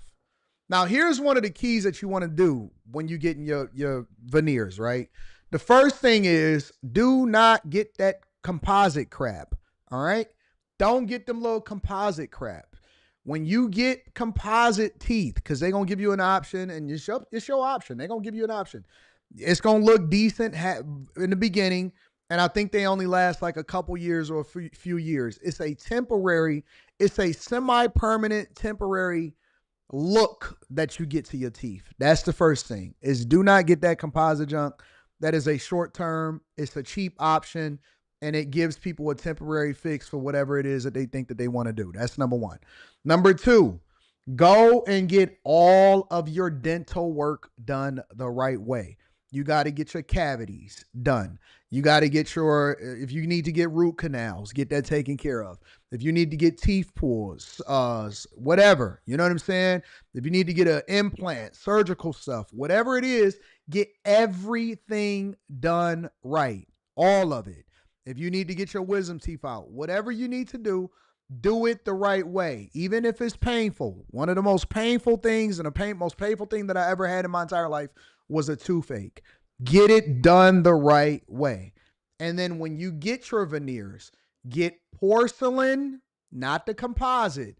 Get your porcelain veneers, and then make sure that you go to a reputable place. I went to somewhere inside of the United States of America. I went to a very good surgeon, popular surgeon inside of the United States of America. You guys like to run overseas and do all of this other stuff. I don't trust that. I don't trust that because, I can go back and I can say, hey, listen, whatever, so on and so forth. And so, get it done the right way. And then take care of your teeth. You can't outrun bad habits. You have to brush them regularly, at least twice a day. You have to floss. If you get a water flosser, that's even better. I have a water flosser. Get you a tongue scraper. Make sure that you do the Listerine, all of that stuff. So you still have to do what you're supposed to do, right?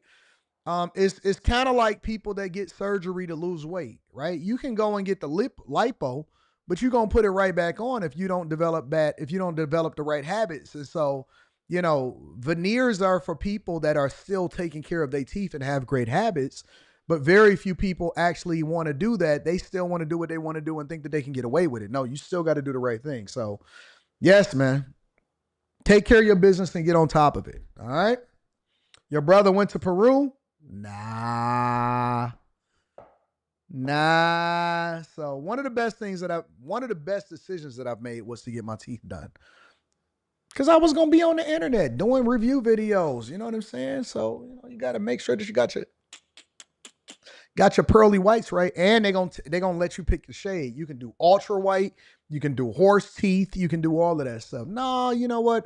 Give me the right teeth for my mouth. That's the normal color, and we're gonna go from there. All right.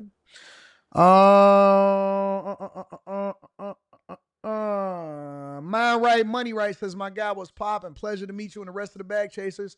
I'm working on something. I will let you know when it's ready. You're a true blessing to the community. What up, Mika? Shout out to Mind Right, Money Right in the building. We appreciate you.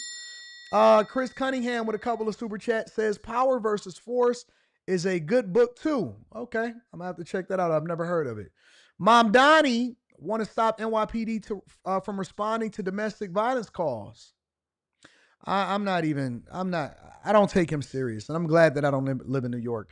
We don't talk about it because it was staged. Yeah, it don't mean that it didn't affect us. Staged or not, it affected us. Lyric the Gamer says, appreciate the stock club on yesterday. AD made over a 40% profit, and now I'm about to reallocate my funds into a different stock.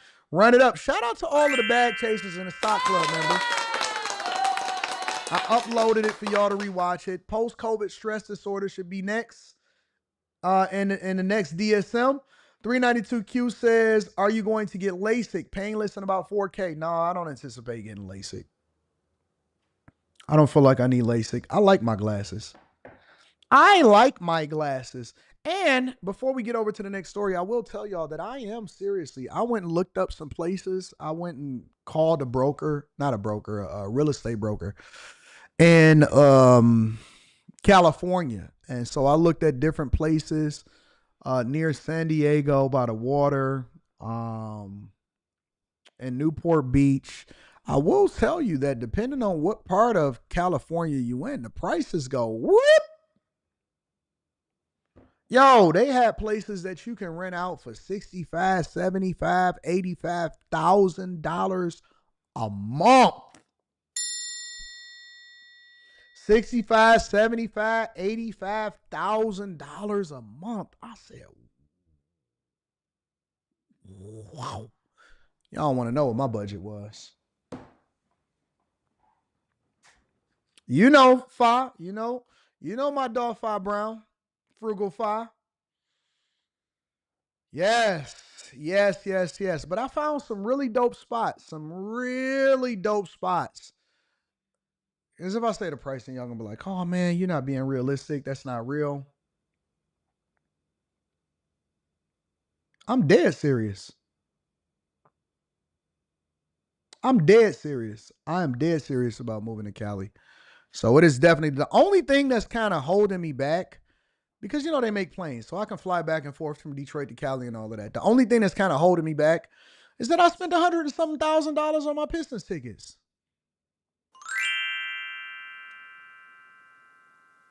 I spent $100,000 and something on my Pistons tickets, and so it's like, yo, if I spend the winter in Cali, then I got to do something about these tickets. You know what I'm saying? So I don't know. My budget for Cali, I don't want to spend over $25,000 a month. I don't. That's my budget.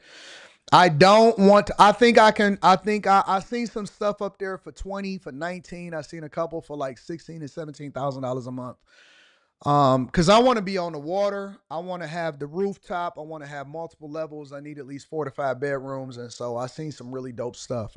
I need the backyard pool. I need it to be laid out and all of that. So my budget for Cali is 25.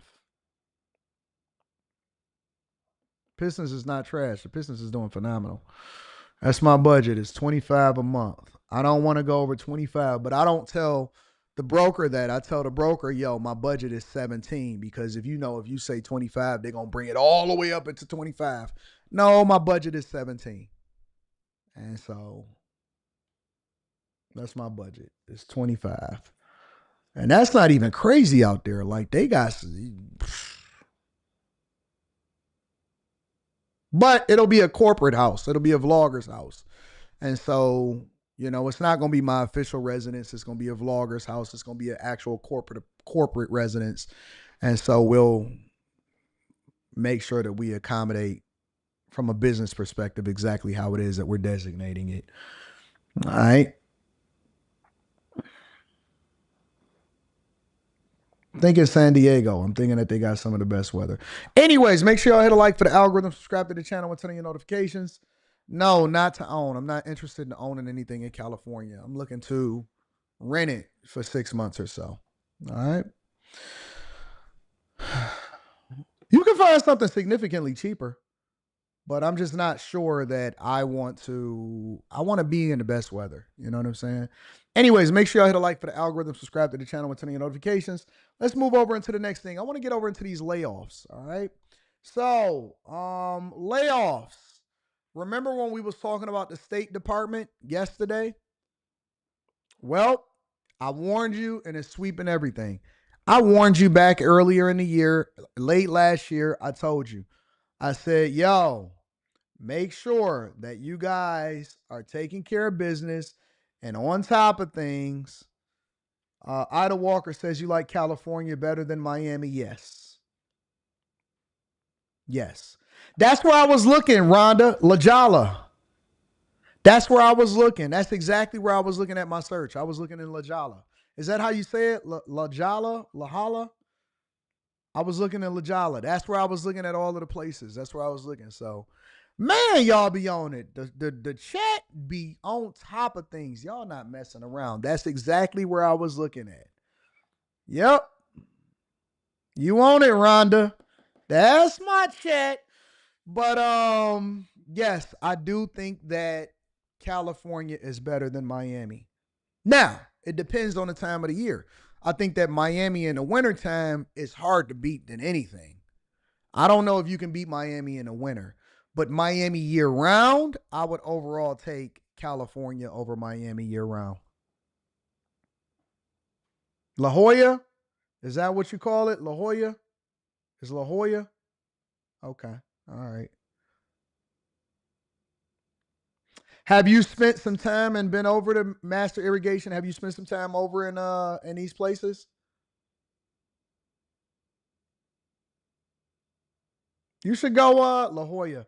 You should go and check it out. Don't make a decision until you actually see it for yourself. Make sure y'all hit a like for the algorithm, subscribe to the channel, and turn on your notifications. Layoffs, ladies and gentlemen. We back. This morning, the White House says it will move forward with its plans to dismantle the Department of Education, following a Supreme Court decision allowing the administration to fire more than 1,000 workers. President Trump celebrated the decision on social media, writing, quote, "The United States Supreme Court has handed a major victory to parents and students across the country. The move essentially guts the department, which oversees billions of dollars in funding to help students in low-income communities and students with disabilities, and enforces civil rights laws to prevent discrimination in school." Let me back up for a second. I want to make sure that I'm getting this whole thing. All right. It will move forward with its plans to dismantle the Department of Education, following a Supreme Court decision allowing the administration to fire more than 1,000 workers. President Trump celebrated the decision on social media, writing, quote, "The United States Supreme Court has handed a major victory to parents and students across the country. The move essentially guts the department, which oversees billions of dollars in funding to help students in low-income communities and students with disabilities, and enforces civil rights laws to prevent discrimination in school." We've needed an overhaul over the Department of Education for a long time. And let me tell you why this is the right move. All right. Number one, obviously, we know where it actually lowers the cost that the federal government is spending in order to stand up some of these departments, right? Number two, most of the monies that we give, a lot of it goes to administrative costs.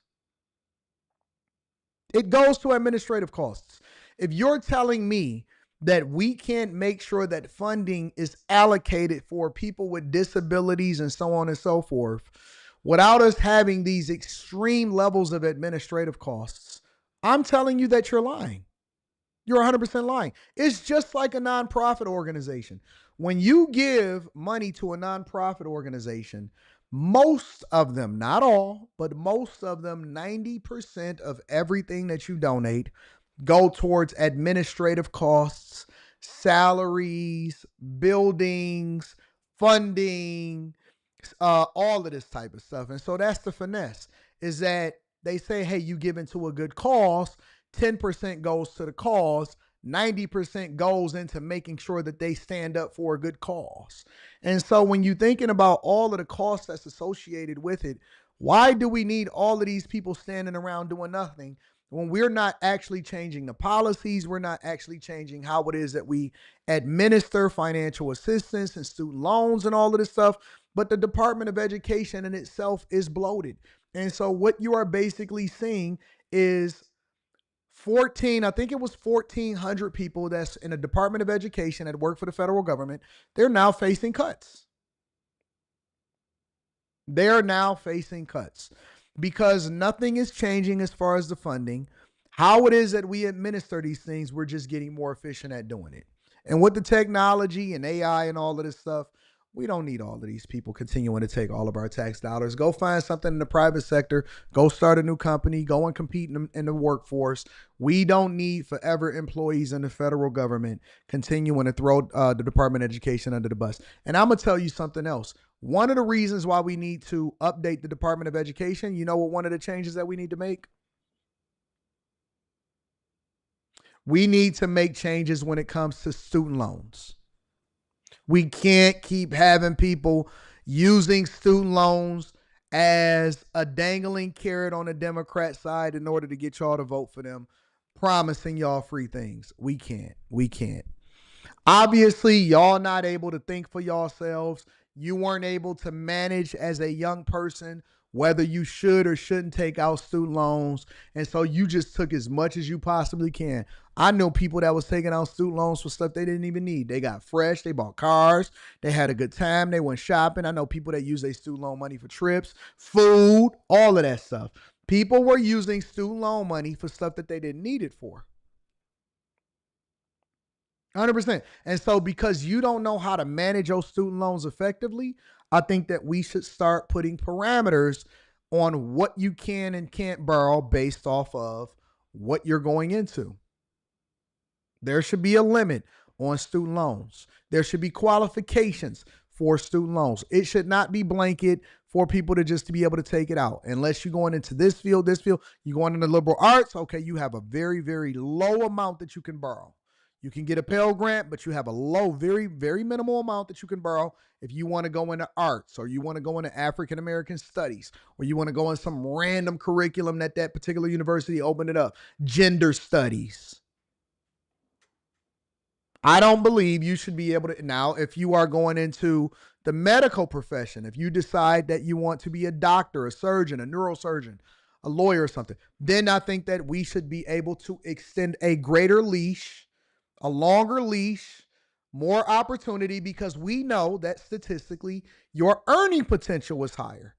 And so I think that it should be layers and ways in which we justify why people are taking out student loans. And I think that it should be a greater barrier to entry to whether or not people can take out student loans. That's what I believe. I believe there needs to be an overhaul of the system, and we need to have a reduction in the amount that people are able to take out depending on what curriculum they go into. Because you can't have all of these people crying and complaining about how they can't take out their student loans. You want to become a social worker? Okay, well, you can't take out $40,000, $50,000, $60,000, $70,000, $80,000. You have a limit of about $13,000 that you can take out in student loans in order to become a social worker. If not, then you can't be a social worker. If you want it, then pay for it. If you want to send your kids to Juilliard, if you want them to be a master of the arts,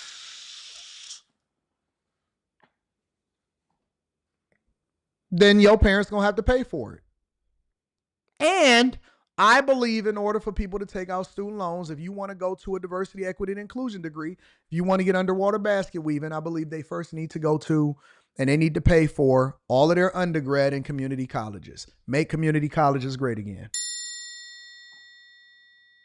Make community colleges great again. Listen, you want to go into liberal arts, you want to do this, you want to do that. Well, you got to do your basic classes. You have to do your regular classes in community college, and then that'll give you some time to figure out what you really want to do. And then you can go over into a major university. That way we reduce the amount that you got to pay back in student loans.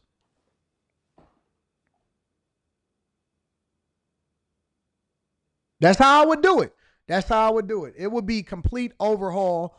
I would be in there slashing, cutting, changing, adding extra requirements. Oh, you want to do that? Well, you can go and you got to do this. That's how you got to do it.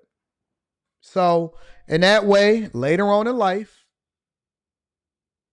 you can't come back and say, they told us that we need to get an education. They didn't tell you needed to take out $100,000 in student loans, big dog.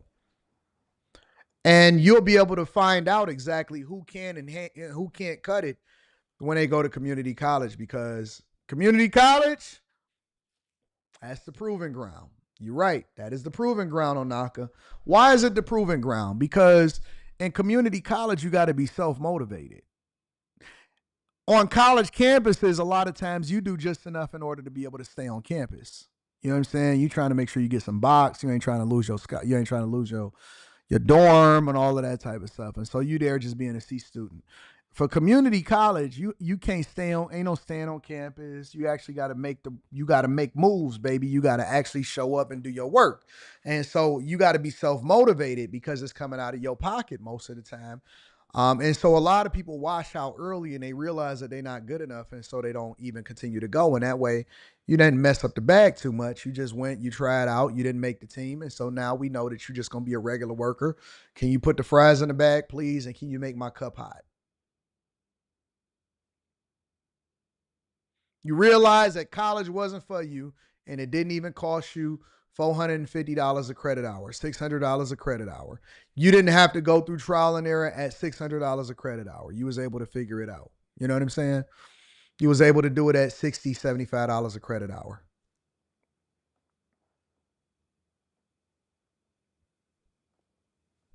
That way we can fix it. The president has repeatedly promised to return education to the states, but state and local governments already administer curriculum for the nation's schools, and most funding for public schools is provided by state and local governments. The layoffs were announced in March as part of Trump's efforts to slash spending, but were paused by a lower court.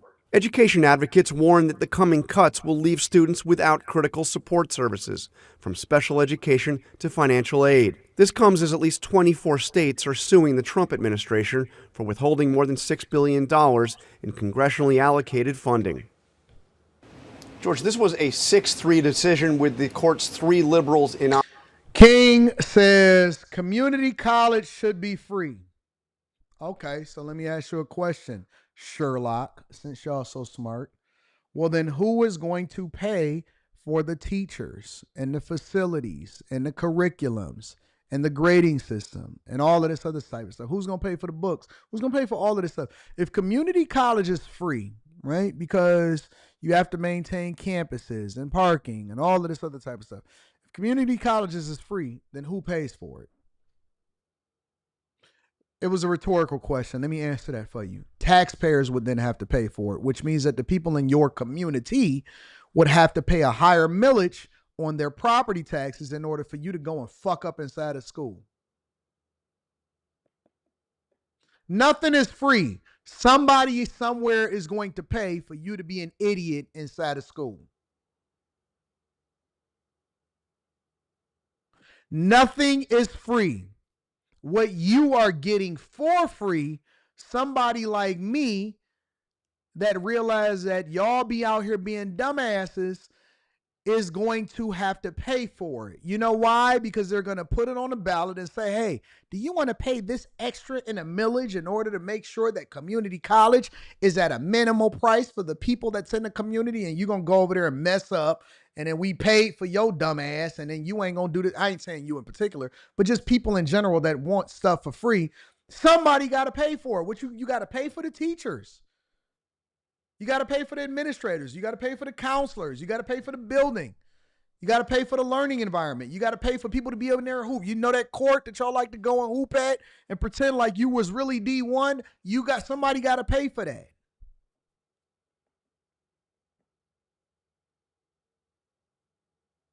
Why y'all beg so much? Man, it should be free. Why y'all not willing to pay for the services that you get? Y'all so cheap, but you will pay for some head.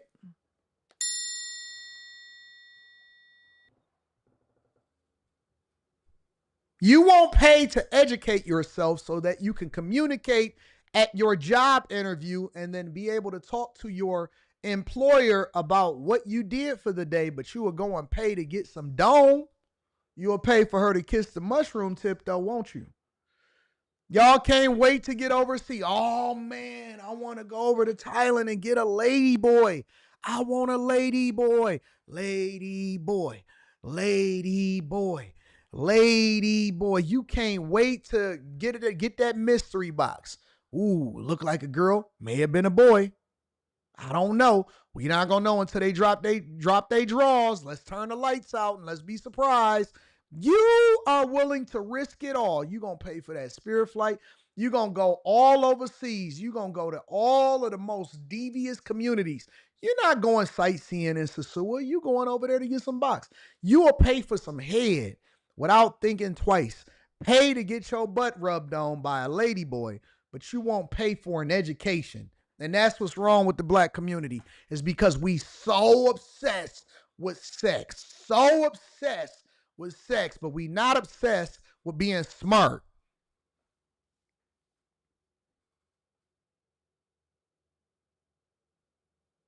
Always want something for free, but always tricking.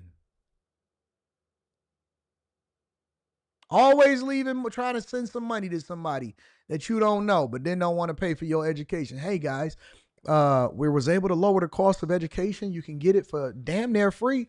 And because you're a low income resident, you can actually get a Pell Grant to go on top of it. Would you like to enroll so that you can improve your chances of making more money and then hopefully being able to send your family off to college when they get raised? Nah, man, I don't want that shit. That's a scam. That's a scam. School is a scam, nigga. School's a scam.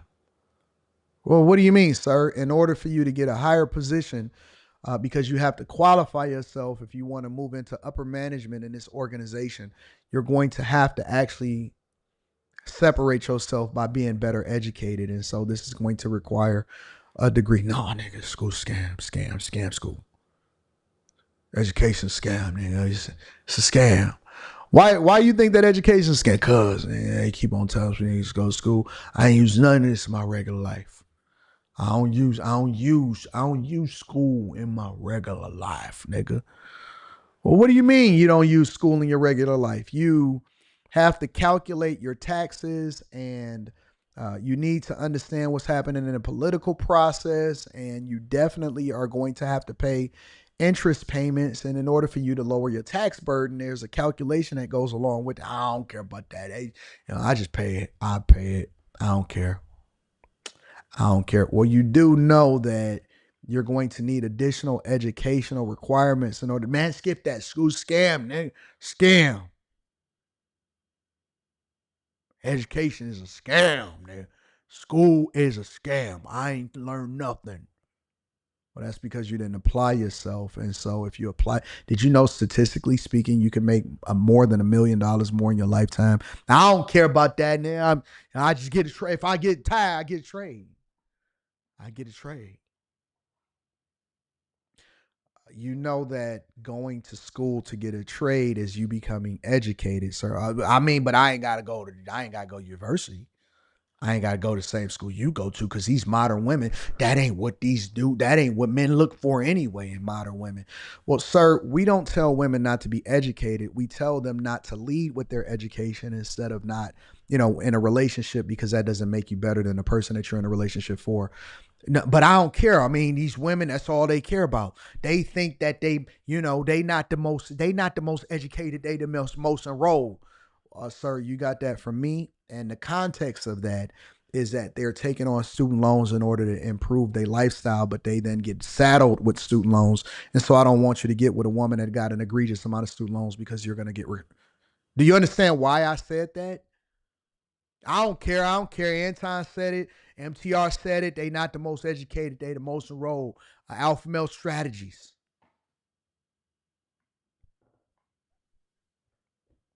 Okay, you right. You got it. Next. Man, can you please put... Okay, well, at the very least, can you at least make my fries hot? Can I get some new fries?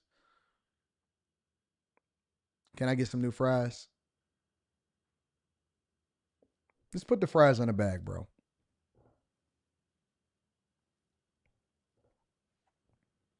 Just put the fries in the bag, bro. I'm not going to explain it. I don't want to talk about it. We're not going to worry about it. You got it, sir. Opposition. In a scathing dissent, Justice Sotomayor said that the court made a, quote, indefensible decision to allow the president to dismantle a department that was created by an act of Congress. She wrote, quote, the majority is either willfully blind to the implications of its ruling or naive, but either way, the threat to our Constitution's separation of powers is grave. By the way, the president's Secretary of Education says that the core functions of the Department of Education could be carried on by other agencies. And the majority of the Supreme Court didn't offer any reasoning at all. On another front, John, major new departure on immigration for the administration. Yeah, this is a development that was first reported by the Washington Post and confirmed this morning by ABC News. A new policy by ICE saying that those who enter the country illegally will no longer be eligible or no longer have access to bond hearings and can be held indefinitely in ICE detention while their deportation proceedings go forward. George, as you know, those proceedings can last months, in some cases even years. So, more layoffs are going to be coming. It's not just going to happen at the State Department. It's not going to just happen in the Department of Education. It is going to happen in multiple different departments because they are going to be going through everything with a fine-tooth comb. And I believe that the Department of Government, the Department of Government Efficiency, I think that they're still working. It's just not highlighting. They just cutting. They just making it happen. Make sure you guys hit a like for the algorithm, subscribe to the channel, and turn on your notifications. Y'all got, come on, man. Come on, bro. It's nothing wrong with getting educated. Just be smart about the way that you do it, you know? Do the right thing. Sunset Cliffs 2. I don't know if that's within that 25K though. So should I increase my budget? I'm willing to go to 30. We pushing it at 40. We pushing it at 40, you know. Sunset Cliffs, I don't know where that's at. Where that's at. Soldiers Addict says, aloha AD. These layoffs were agreed upon for back in April for federal employees that had high tenurial or high tenure without advancement, such as 30 years plus, or will be eligible for Social Security next year. Oh, yeah, they need to go ahead and wrap it up. Wrap it up. I F with Anton. People can hate this man all day. He tells the truth. Hate is not hate. Hate is love disguised as hate. Mass Irrigation says, man, them O's get loans and spend the leftovers like income taxes, baby helps, cars, apartments, and go on girls trips. That is a fact. That is a fact. What up, the Deacon Weezo in the building says, Bussy boys. Yeah. Coach Ward says, no deals on that Take-Two Interactive stock. Net income consistently in the negative since 2023. Oh, so you was able to do the research. All right. So you get it. You get it. They pay for them sand-sore, scratched up bullet hole, scar skin scripples with tampons stuck in a coochie at the strip club. They're going to spend it on everything except for the thing that's meaningful. And let's be clear. I'm not telling y'all that y'all can't go and throw some money in the club. I might go throw some today, just in ceremoniously. You know what I'm saying? Is it going to be good for the vlog, though? I don't know. I'm not saying that you can't do that. I'm saying that you can do both. You can go get educated and you can go and have a good time. Shout out to 50% Stamp in the building with the super sticker. I appreciate y'all. It says Anton versus Anton, episode 20. David Simpson. Facts. Hey, D, school is a scam sketch. Clip this up. I'm on it. I got you. I got you, Chris Monroe. I got you. Marty Slash in the building says Stock Club is essential. Facts. First time catching one since getting back on. Thank you, big bro. You were a great example. Slow motion, step by step. Love. Shout out to Marty Slice. I appreciate you. Mr. Lott in the building says, I don't need school. I just talked to Master P the other day. He said I'm about to get signed. IDZ says, I honestly believe the traditional school system, even college, is outdated. The real power lies in becoming an autodidact or a self-educator. Page 1. You're going to have to explain that to me at some point. Gooch gambling in Thailand is nasty work. You got to take a chance. You shooting shots. You got to take a chance. Nothing beats self-education, period, with the abundance of resources available online, books, courses, videos, AI, social media, etc. I think that you can have both. It depends on what your path is. It depends on what you're trying to do. If you're trying to go into upper management in corporate America, you're probably going to have to get an education. Doesn't mean that you shouldn't be self-educated. You can do both. You can do both. Let's pivot for a second. Somebody sent me something. Let me see if I can pull this up. I seen it come come in my emails.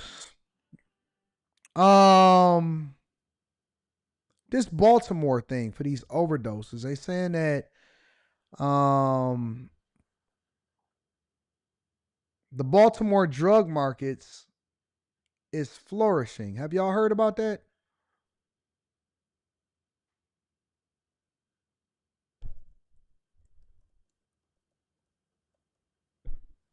Have y'all heard about that? The Baltimore drug markets are flourishing out here in these streets, and that those overdoses was not just a one-off.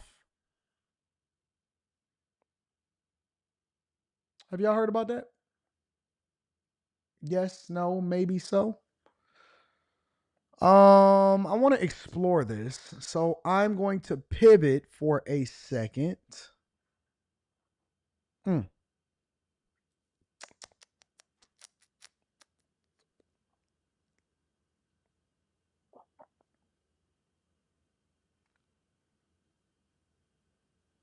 Who lives in Baltimore? Does anybody in here live in Baltimore?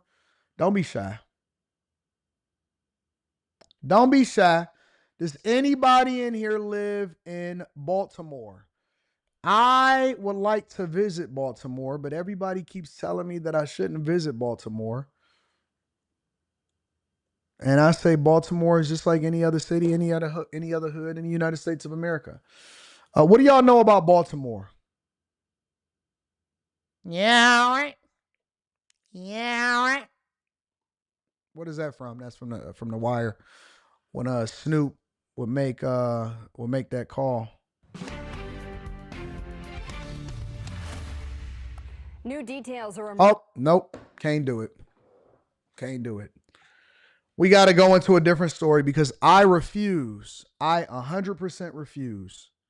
100% refuse to do a story where these news organizations and these agencies can't get their audio right. And so if it's only coming through one side, then we can't do it. We can't do it. All right, other news we're Let's go over to Wes Moore. Y'all want me to cover these Maryland. We're going to stay over in Maryland, but we're going to go over to Wes Moore. I heard that Wes Moore, Governor Wes Moore, is offering a buyout program. What do y'all know about that? I refuse to do a review video where they can't get their audio together. I have higher standards for myself now. What do y'all know about the buyout program from Wes Moore? Let's see if we can make some shake over here with that. Let's revisit that because y'all asked me to review it yesterday, and so we're going to review it today. Let's get to it. This is from a couple weeks ago, and this is what Wes Moore was saying and what he announced. All right, other news we're following tonight. Starting next Tuesday, a hiring freeze will go into effect in Maryland. The freeze was announced yesterday by Governor Wes Moore as part of a strategy to cut back on expenses statewide. Our Lionel Donovan joining us in studio with more on this announcement. Lionel. Good afternoon, Simone. Now keep in mind the last time Maryland had to institute a hiring freeze was in 2020. When Governor Wes Moore took office in 2023, he pledged to reverse the impact of that decision by filling 5,000 of the state's vacant positions. However, as of May, the Department of Budget and Management says about 4,800 state jobs were still vacant. And now it looks like they'll stay that way through the rest of the fiscal year. Yesterday, Maryland Governor Wes Moore told the state's workforce to prepare for some big changes over the next few months. The governor sent out an email alert saying that starting July 1st, a hiring freeze will go into effect. The state also plans to buy out some employees and eliminate at least 150 vacant positions. The moves cut $121 million from the personnel budget to fall in line with the 2026 budget Governor Moore signed in May.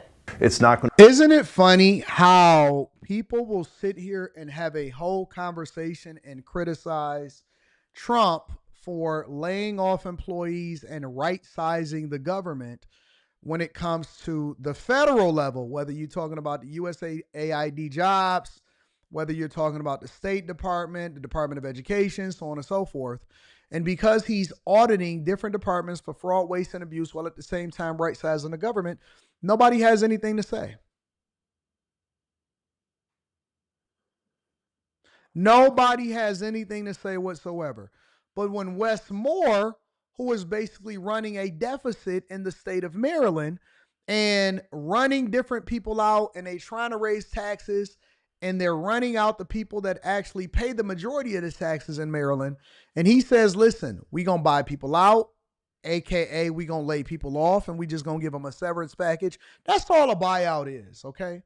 That's all a buyout. All a buyout is them saying that they want to lay you off, and they want to give you a severance package. And so they're giving you a voluntary leave before they do so. That's all a buyout is. Hey, take the package, or you can risk getting laid off, because we have to make sure that we have this budget in line while at the same time raising taxes on the people over in Maryland. That's all it is. That's all a buyout is a much more sophisticated layoff. And so when they say that they're going to do a hiring freeze, y'all already short over 5,000 employees for what y'all say that y'all need. It's not like they having more efficiencies over in Maryland. It's not like they're implementing better technologies to help people do their job.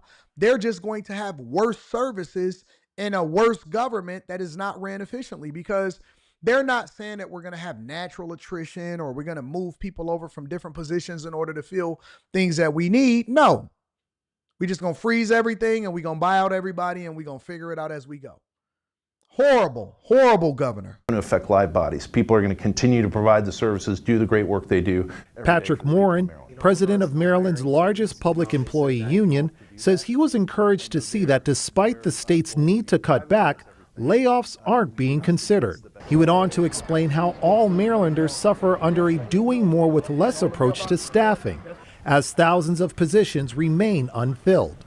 People are working 16 hours a day on a consistent basis. They can't enjoy time with their family. They can't enjoy time with their communities. And then also when people go to look for services, it's not as rapid in terms of the turnaround that they need in order to get those services. Governor Moore says the impact of the federal workforce can't be ignored. Maryland's comptroller, Brooke Learman, underscored that point during a conversation with our Larry Miller on WUSA 9's streaming show, Federal Workforce Fallout. Because although we have the 18th highest population in the country, we have the 3rd highest federal workforce in the country.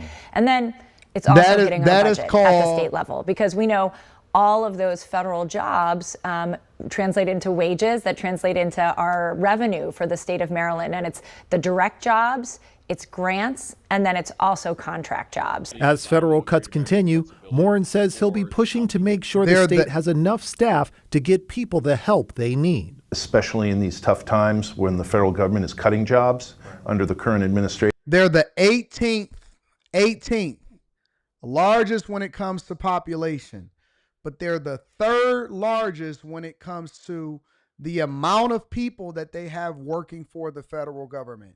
That is called severe, excessive, and fraud, waste, and abuse and mismanagement if I've ever seen it before in my entire life.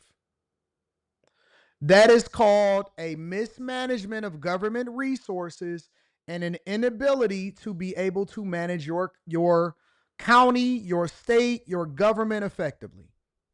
That's what that is called. You guys over in Maryland have a bloated government, and they do not know how to manage things effectively. And you know what the worst part about this is that it's actually going to take time to fix. You can't fix something like this overnight. You can't fix something like this overnight. That's not how it works. You have to move things around. You got to get the right management in place. You have to have the right staffing. You have to, while at the same time still offering services. What is going to be cut? What kind of funding is going to be distributed? You got to continue to invest in your state while at the same time moving things around to make sure that people are doing things and you can right size the government. And so Trump is not waiting until the federal government suffers. He's making sure that he's going through it with the Department of Government Efficiency and making sure that he's right sizing the government in every single department. And that's what you do audits for. You can't wait till you have a budget crisis and then say, you know what? Well, we need to eliminate 5,000 people.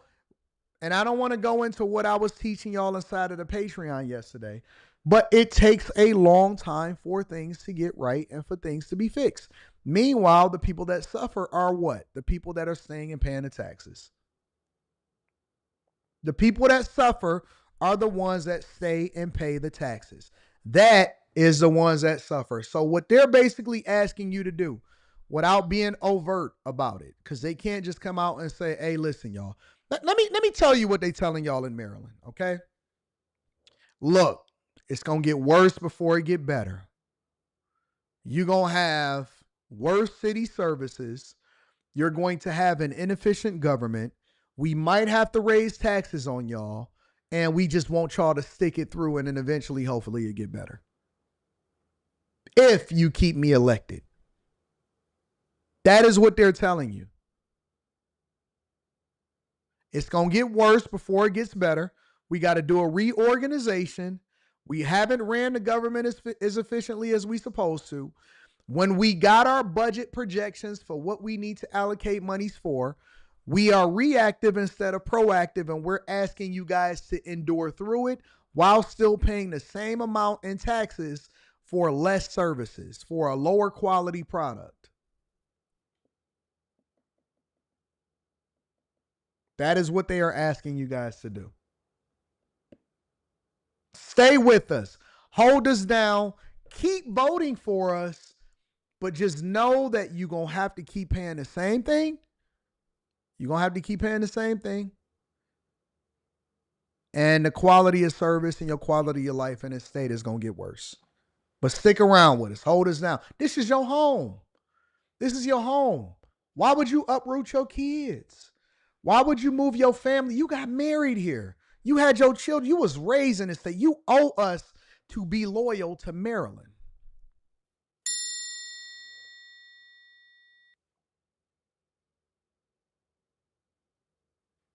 You owe us to be loyal to Maryland.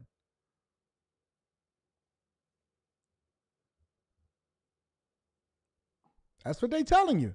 Translation.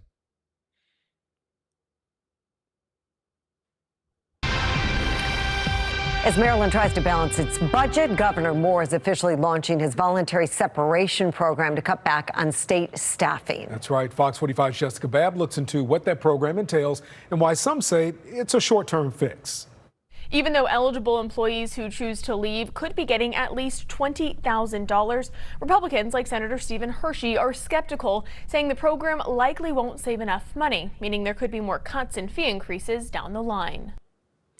Translation, more layoffs. Listen, this is my advice to y'all, because I don't just like to report the news. I also try to give you some decent advice on how you can navigate this situation, because I know that it's a lot of people that restream and watch and look at the clips and all of that. So let me tell you what it is that you need to do. You need to be looking for another job and to be making some adjustments and some moves immediately. One of the things that I have experienced in my lifetime and that I've witnessed experience from multiple people is that you need to expand your search. Because this is not just for employees that could be possibly laid off. This is for the quality of life of the people that are in Maryland. And so what I'm telling you to do is look for greater opportunities outside while at the same time searching for a new opportunity inside. What does that mean, Anton? That means that this is one of the strategies that I've often deployed that has worked very, very well for me. And I've even gotten a huge, massive offer before. I had got an offer from Google, which I was able to leverage in a negotiation to stay home, right? So during the pandemic, people expanded their search broadly. They was willing to. I remember that I drove all the way to Whirlpool Manufacturing in Benton Harbor, Michigan. I could see Chicago from there. I could see the Chicago Bridge from where I was looking at. I didn't care what I did, how I did it, and they made me a pretty significant offer at the time. It was around 2008. I interviewed at Whirlpool Manufacturing, and I was going to be heading up the quality department. And I drove to Benton Harbor, Michigan. I think my drive was like 3 hours or 4 hours or something crazy. It was something insane, but I didn't care because I was doing whatever it is that I needed to do to feed my family. And so I drove all the way over there, and they offered me a position But right when they offered me a position, and I think that the offer was like $90,000 or something like that. It was a really good job, especially when you're talking about 2008 crisis, right? And I was going to move. And I was going to work there on a week, and then I was going to come home on a weekend because I had a brand new baby. I had a new daughter, and I was going to come home on the weekends, and then I was going to stay out there and work, and I was just going to get a little small apartment and just grind out there, right? But one of the strategies that I deployed that wound up working out for me when I wound up going into technology is that I would do a huge search, or I would make sure that I made big offers to anything that I was possibly looking at out of town, but then I would make reasonable requests in town, right? And so the reason that I did that is because if it was going to take for me to move out of town, then it was going to have to take a significant offer. You was going to have to pay me a bag, right? But I also didn't limit my search in town. And so 2008 taught a lot of us that went through it that you can't just stay local. You got to figure out how to get a bag. You got to figure out how to get a bag. Now, when things get better and you actually still have a job, if you're looking for an opportunity, don't limit yourself to the possibility of being able to get a better job out of town. Sometimes they will pay you double to move. Sometimes they will pay you triple, depending on what job you in and what your position is to move. They will pay you triple to move. And so one of the things that I had got is I got an interview. Initially, I did a Google interview in Ann Arbor, and then I got invited to go to Mountain View, California, and do all of that. And so I got an offer for that. Then I also at the same time had got an offer at Comerica Bank. And so in order to start up their UX UI department, because they was bringing everything in house. And so the question was, did I want to go with a legacy company, or did I want to go with, a technology company? For me, it made more sense because the cost of living of moving out there to California, and uprooting my family and all of that stuff, it didn't make sense. So what I did was I made sure that I leveraged the offer that I got from Google in order to make sure that I negotiated a better pay range that was more commensurate with Comerica, because they was actually making a pitch that they really wanted me to be there and they wanted me to start up this department. And so I wound up obviously staying home in Michigan. It was probably the best decision that I made, but I did not limit my search. I leveraged an opportunity that I got out of town in order to get a better negotiation or a better pay package or a better position here inside of where I was already stationed. What am I telling you guys? You guys are going to be getting buyout offers, opportunities. Some of y'all don't even work for the federal government, but you may be affected by what's happening in your state. Get on your P's and Q's, especially if you've been at a company for at least 3 years. You should have been getting the itch at around a 3-year mark, because that means you got some projects under your belt. It means that you have stability. You don't do a whole lot of job hopping. And that is the perfect time for you to explore opportunities, but don't limit your search to local. Also expand your search, because there is huge bags to get if you're going out of town. As Maryland struggles to balance out the budget and overcome its $3 billion deficit, a new buyout is on the table, incentivizing state employees to leave. This plan is going to save a lot of taxpayer money, and that's what the residents of Maryland should be looking forward to. But this is only part of the problem, and a lot more needs to be done. Governor Wes Moore announcing the voluntary separation program Thursday, an attempt to reduce the state workforce and save money. Eligible employees applying by August 4th will get one lump sum of $20,000 and an additional $300 for each year of state service. I'm going to just tell you that ain't no money, and that's going to go super fast. An additional $300 for every year of service? Okay. Also get 6 months of paid health benefits.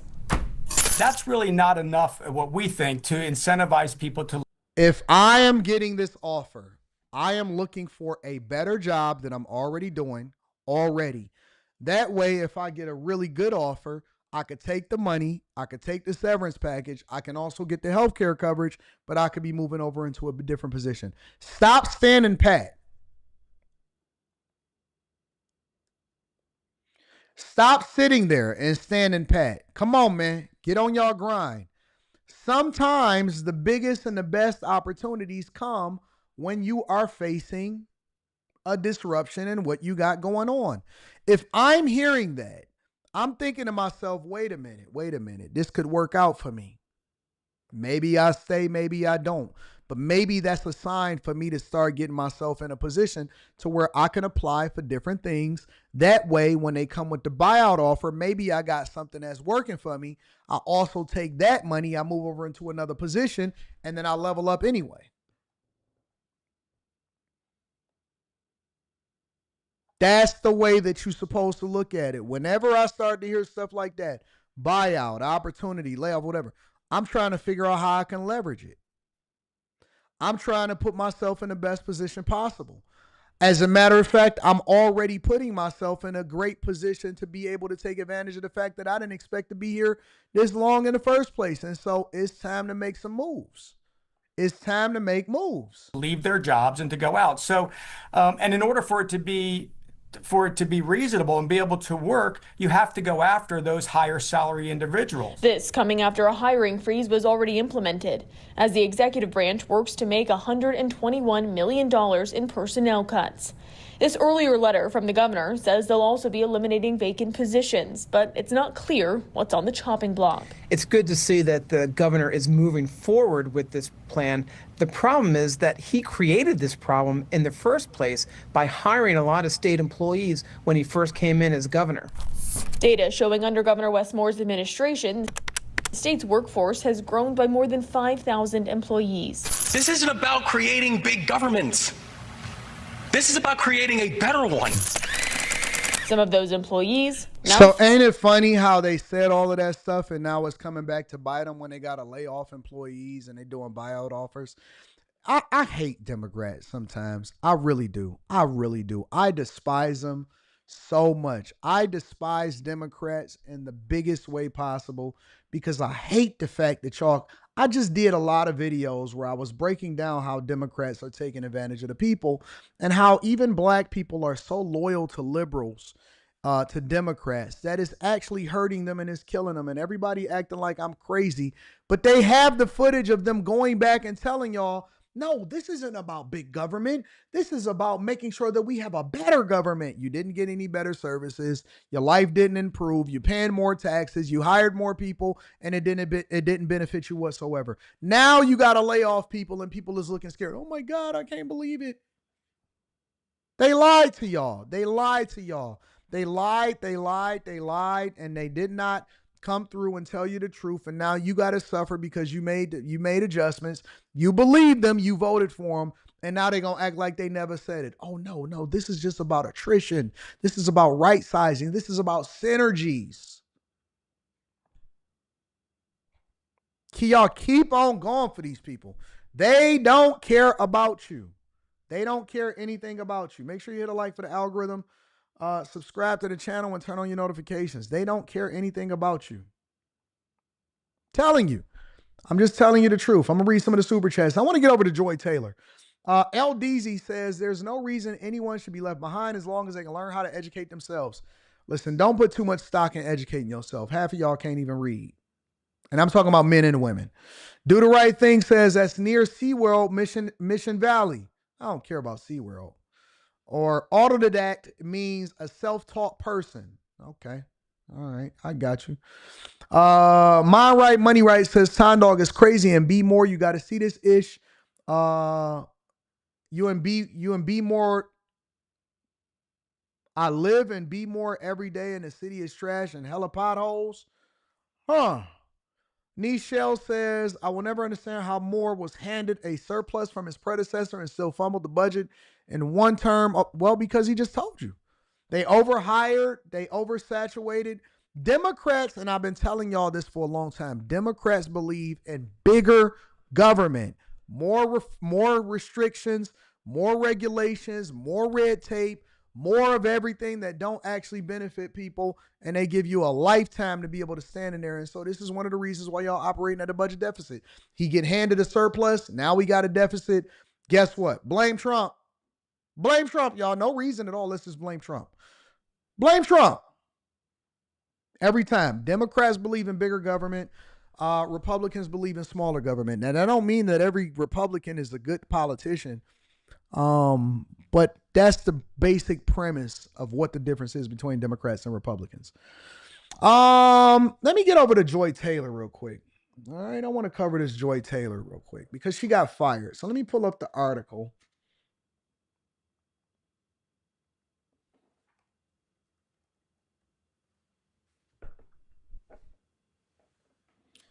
I guess we can go to USA Today. So let's dig into this USA Today article where they talking about the shakeup over here at Fox Sports. So let me share my screen with you guys. Oh, brother.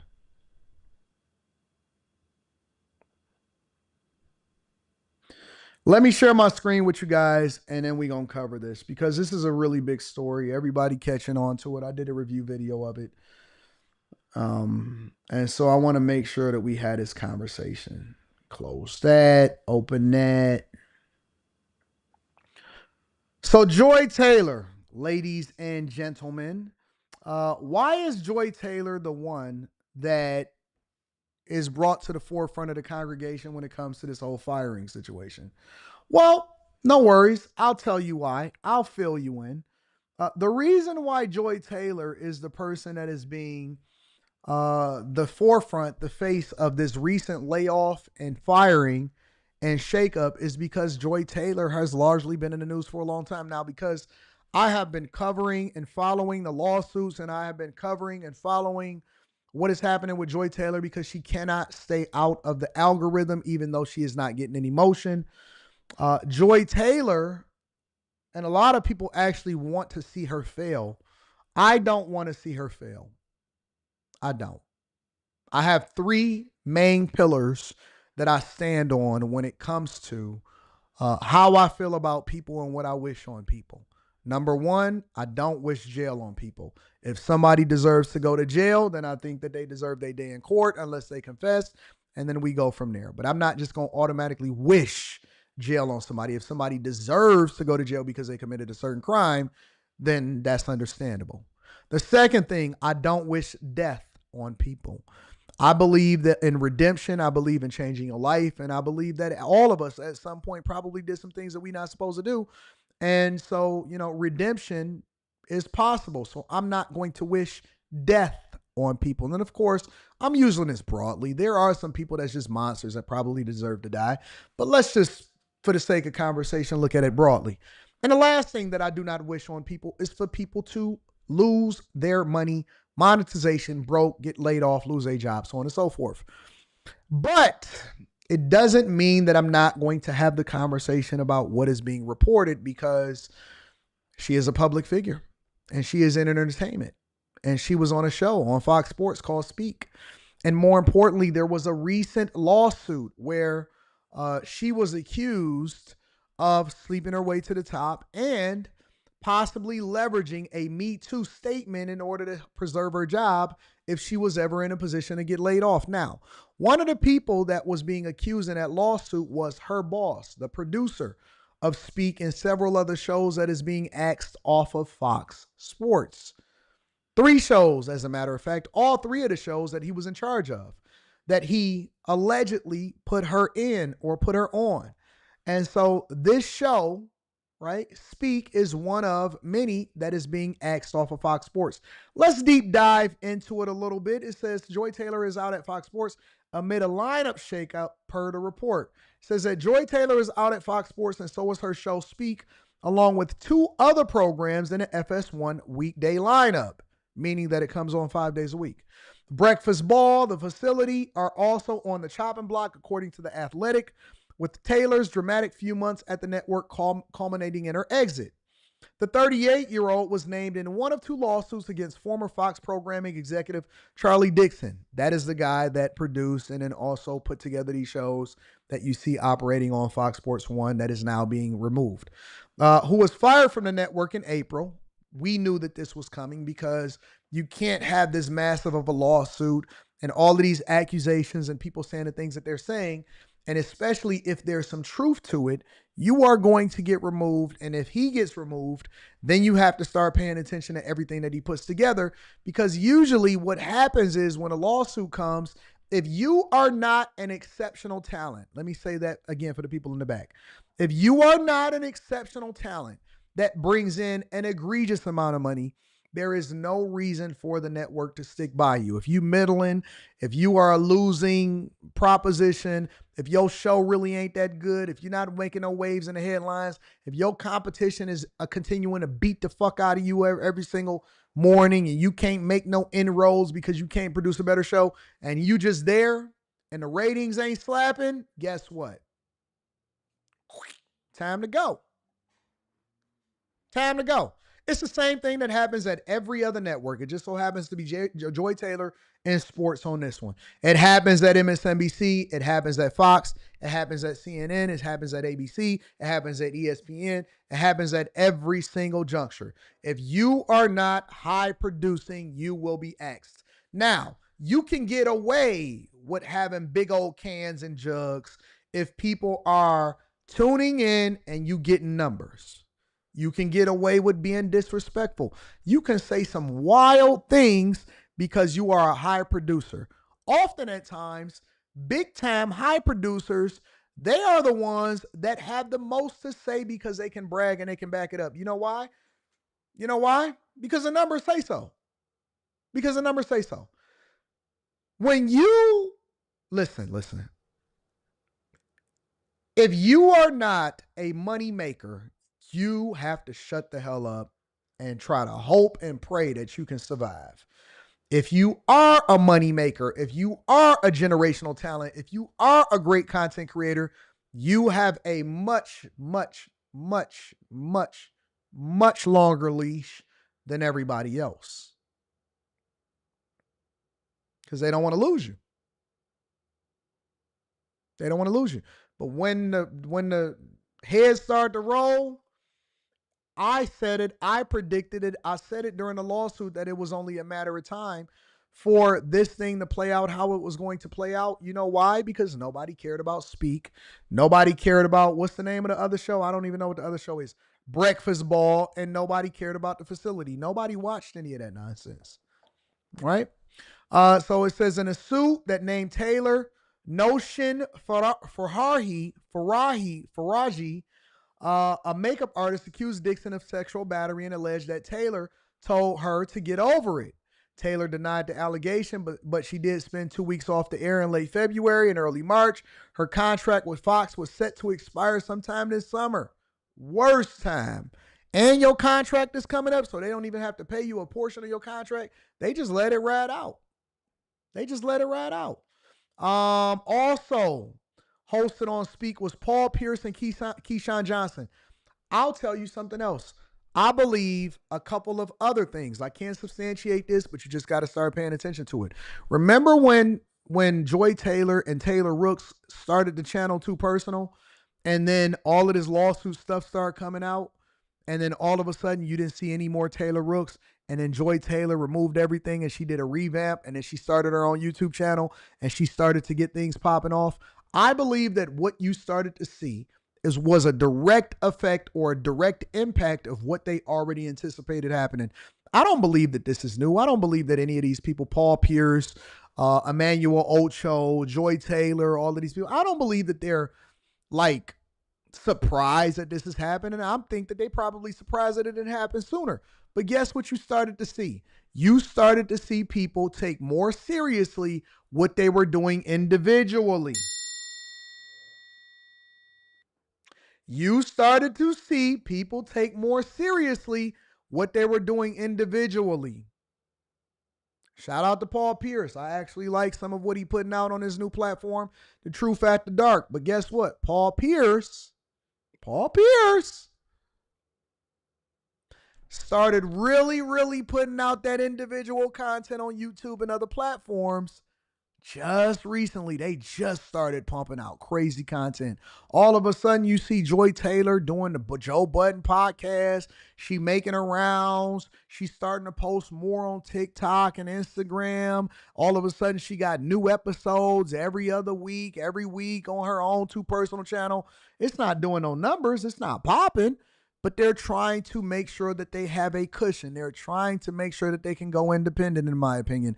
They're trying to create a space where they don't have to go and beg for another job or wait for another job, because I believe that everybody that was on this platform knew what the ratings were, seen the lawsuits, and knew that this was eventually going to come. And when you seen Charlie Dixon get canned back in March and April, the writing is on the wall. The writing is on the wall, 100%. I believe that this is a survival. Let's go into it. Let's deep dive. Let's deep dive.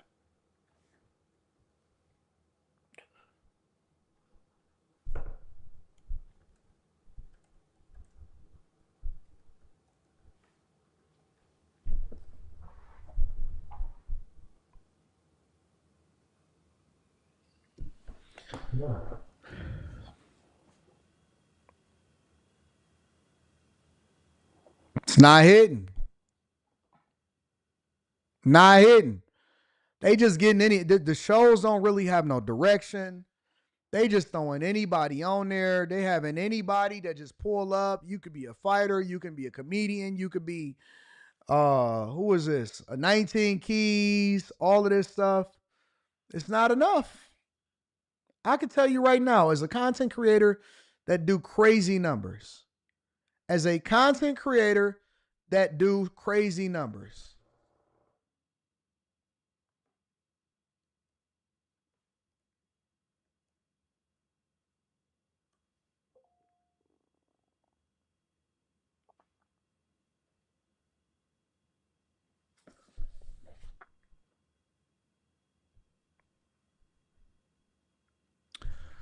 the monthly estimated earnings is not accurate. I could tell you that it's not accurate at all. So I can't speak to the monthly estimated earnings.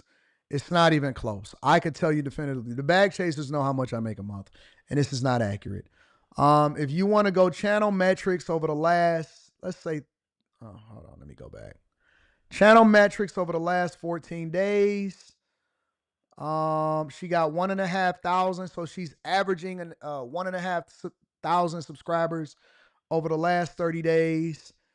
She got 146,000 views, which isn't bad for a person that's creating a new platform. You would think that it would be higher because she has so much visibility on other Instagram and stuff that they would be able to translate that over, but no, they're not. On Wednesday, today, or let's go Thursday. Thursday, she got 3,000 views total amongst all her videos, legacy content, and everything. Friday, she got 4,000 views. Saturday, she got 5,000, 4,000, 6,000, 6,000, 5,000, 4,000, 7,000. And so she got 100 subscribers, 100 subscribers, 100 subscribers, 100 subscribers. So on average, she getting 500 subscribers. It's not bad. It's not bad. It's not bad at all. But I'm telling you that one of the reasons why I believe that they are making this move, and that she's doing, and that a lot of them are creating on platforms, and that they're trying to make sure that they not in a position to where they can get laid off, is because I think that they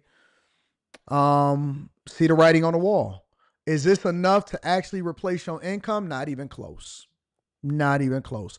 Is this enough to where you can start to get things popping and you can start to create a platform and you can start to get some traction and get some motion? 100%. Absolutely. 100%. Absolutely. 1,000%.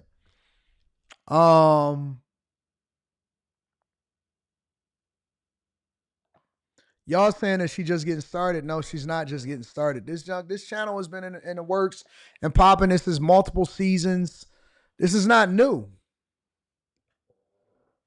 And for a person to have that level of visibility and that level of motion, in my opinion, I would think that it's a lot more. But I mean, you gotta grind, you gotta hustle, you gotta start somewhere. So I'm not knocking her for what she does and all of that stuff, but I would just tell you that I think that the writing was on the wall a long time ago. I honestly do. I believe that the writing was on the wall a long time ago. 100%. 100% I believe that the writing was on the wall. I think they knew it. I don't think that it was even a question. That it was 100% going to be what it was going to be.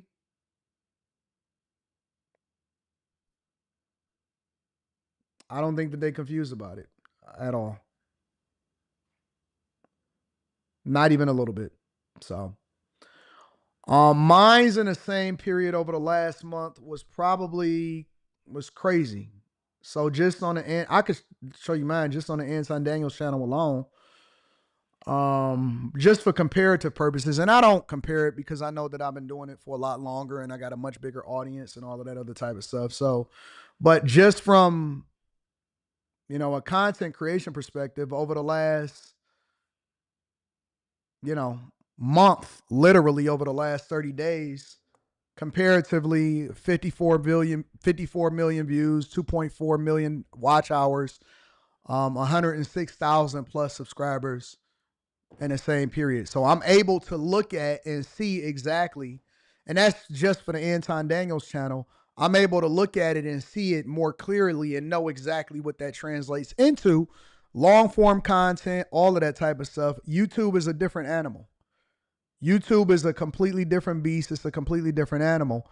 And so it's a whole nother conversation. It's an entirely different conversation.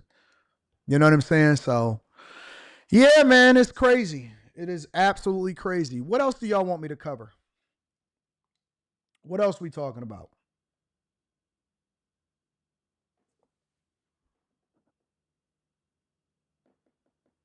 What y'all want me to cover? Let me read. What do y'all want me to cover? What else y'all want me to talk about before we go ahead and wrap it up?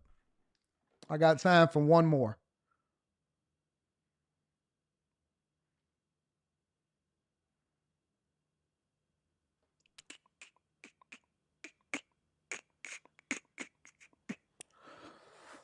Let's see what's happening. Let me see what's going on in these streets. Y'all don't know what y'all want to talk about. Y'all don't know what y'all want to talk about. Oh, wait. Let's go into Trump. Trump and Putin. Trump and Russia. Let's talk about Russia.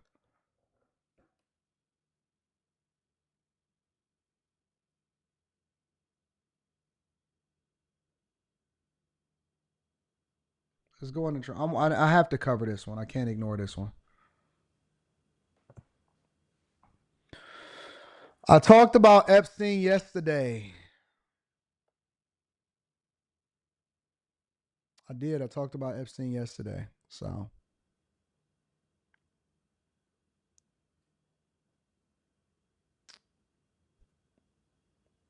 Trump and Russia. Russia. I talked about the Epstein files yesterday.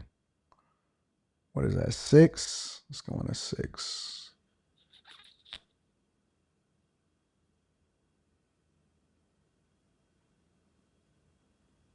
I got to cover this before we get up out of here. Gotta cover this before we get up out of here.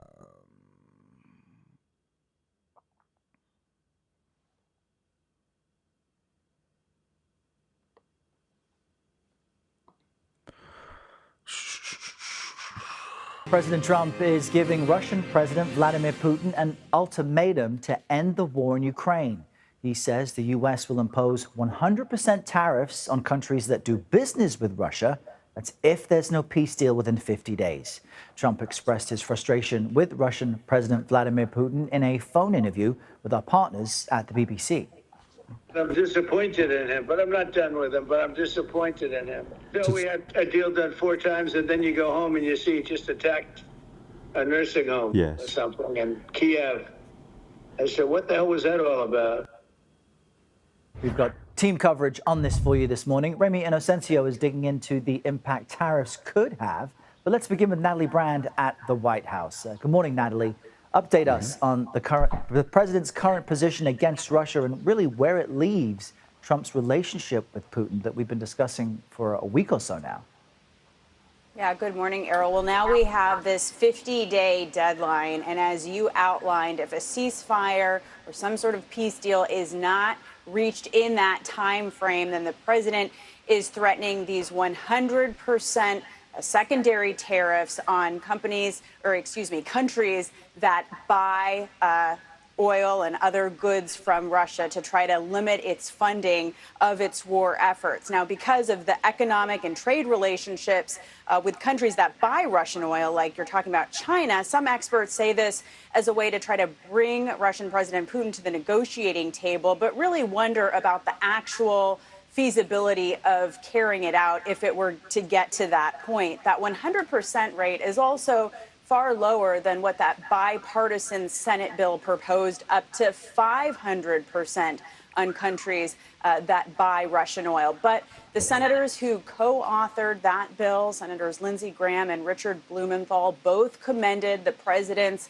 actions yesterday, saying really the combination of tariffs and the agreement to send more weapons to Ukraine via NATO, that will change the game here, because that was another big part of this announcement, that U.S.-made weapons will be bought by NATO and then sent to Ukraine to help the country defend itself. And Ukrainian President Zelensky posted on social media yesterday saying that he spoke to President Trump, calling it a good conversation, saying thank you for the willingness to support Ukraine and also stop these killings and try to work towards a lasting and just peace. Errol. Yeah, I think that Russia is kind of bringing this on itself, and it's 2 good things that's happening in this situation. It's removing the responsibility on Trump and basically letting the world know that, we had a deal 4 different times. He refused to deal for whatever reason. I don't know if he ever even wants to negotiate peace. And so as a result of it, we can't put this on the world's shoulders. We can't hold Ukraine accountable for Russia not being willing to come to the table, considering that we have the mineral rights deal with Ukraine. And so what Trump is basically saying is, listen, now we got to start tapping the pockets, baby. You can't leverage your relationship with me to continue to wage war or to continue in a war that you shouldn't be in the first place. And so we now got to start tapping the pockets. So the first thing that we're going to do is we're going to start sanctioning you. The second thing that we're going to do is we're going to start tariffing you. And the third thing that we're going to do is we're going to isolate you from the rest of the world. And you're going to have a minimal amount of people that are able to buy whatever it is that you're selling. And so the way that you cripple a country is you start tapping into their pockets. Now, I don't know if it's going to work. Obviously, it seems like Vladimir Putin is probably one of the most unpredictable people ever. And I don't know if these people are just obsessed with warmongering or whatever. But now you forcing his hand. And you can't say that he didn't force his hand. And so what Trump is basically saying is, listen, you got this amount of time to get a ceasefire done. Trump has a vested interest in getting it done because one of the things that he said that he wanted to do was end the war between Russia and Ukraine, preferably when he first got into office. Wasn't able to accomplish that. I've personally mentioned that and held that accountable also on my platform, but this is basically what he's saying. And so now you can't sit there and hold Ukraine accountable for something that Russia is doing. Yeah, a significant development there. Natalie, thank you very much. CBS News foreign correspondent Remy Inocencio joins us now from London. Good morning, Remy. We just heard Natalie mention China. If a peace deal isn't reached, which other countries might be impacted by these tariffs? I mean, China's a major one. Absolutely, China is the top one. In fact, in total, Errol, looking at the trade data, more than a dozen countries could face these 100% secondary tariffs on their exports to the U.S. We're talking about things with energy ties, farming ties, trade ties, and, of course, weapons exports, looking at it. So what does that do? What does that mean when you're talking about other countries facing this? This means that now other world leaders that do business with Russia, because we are the biggest consumers, we have the greatest partnerships, and now we asserted our dominance with NATO and our position in NATO, forcing other people to put more into it in order for it to be sufficient. What that does is it puts pressure on everybody else to also put pressure on Russia to say, hey, listen, you need a ceasefire. You need to end this thing because it's going to cost us more money. Our partnership, China, our partnership with you is putting in jeopardy our ability to do business with the United States of America in order. When you start talking about tapping other people's pockets, when you start talking about people's money, then you start testing their loyalty. You start testing their allegiance. And so what they're expecting, I'm assuming, is for places like China to come out and say, hey, listen, hey, man, I don't know what you got going on here. I know we got a lot of proxy wars. I know that we buying your oil. I know that we buying this and that and so on and so forth. But our allegiance with you is tumultuous because you fucking up what we got going on over there too and what we doing across the world. And we trying to get these tariff deals. We got a deal in writing over there with the United States of America. And now they saying that they might put tariffs and sanctions on us because we continuing to buy your stuff. Yo, what you gonna do, family? Somebody says Putin has Russia in its best shape they've ever been in. What kind of crack you on? Lone Star Raider. Whatever it is that you smoking, keep it far away from Baltimore, Detroit, Los Angeles, New York, and Miami. Whatever crack you smoking, just please put the pipe down. I don't know what you smoking. I don't know what you on. I don't know if you remember, but Russia said that this invasion of Ukraine would be over in 2 weeks. Now, we've recently celebrated the 3-year anniversary of the invasion of Russia sending their tanks, which every last one of them tanks is bombed out. I don't know if you realize it, but they recruited Korea to send troops and soldiers over to help fight on the behalf because more than 1 million Russian troops have died as a result of being in this war.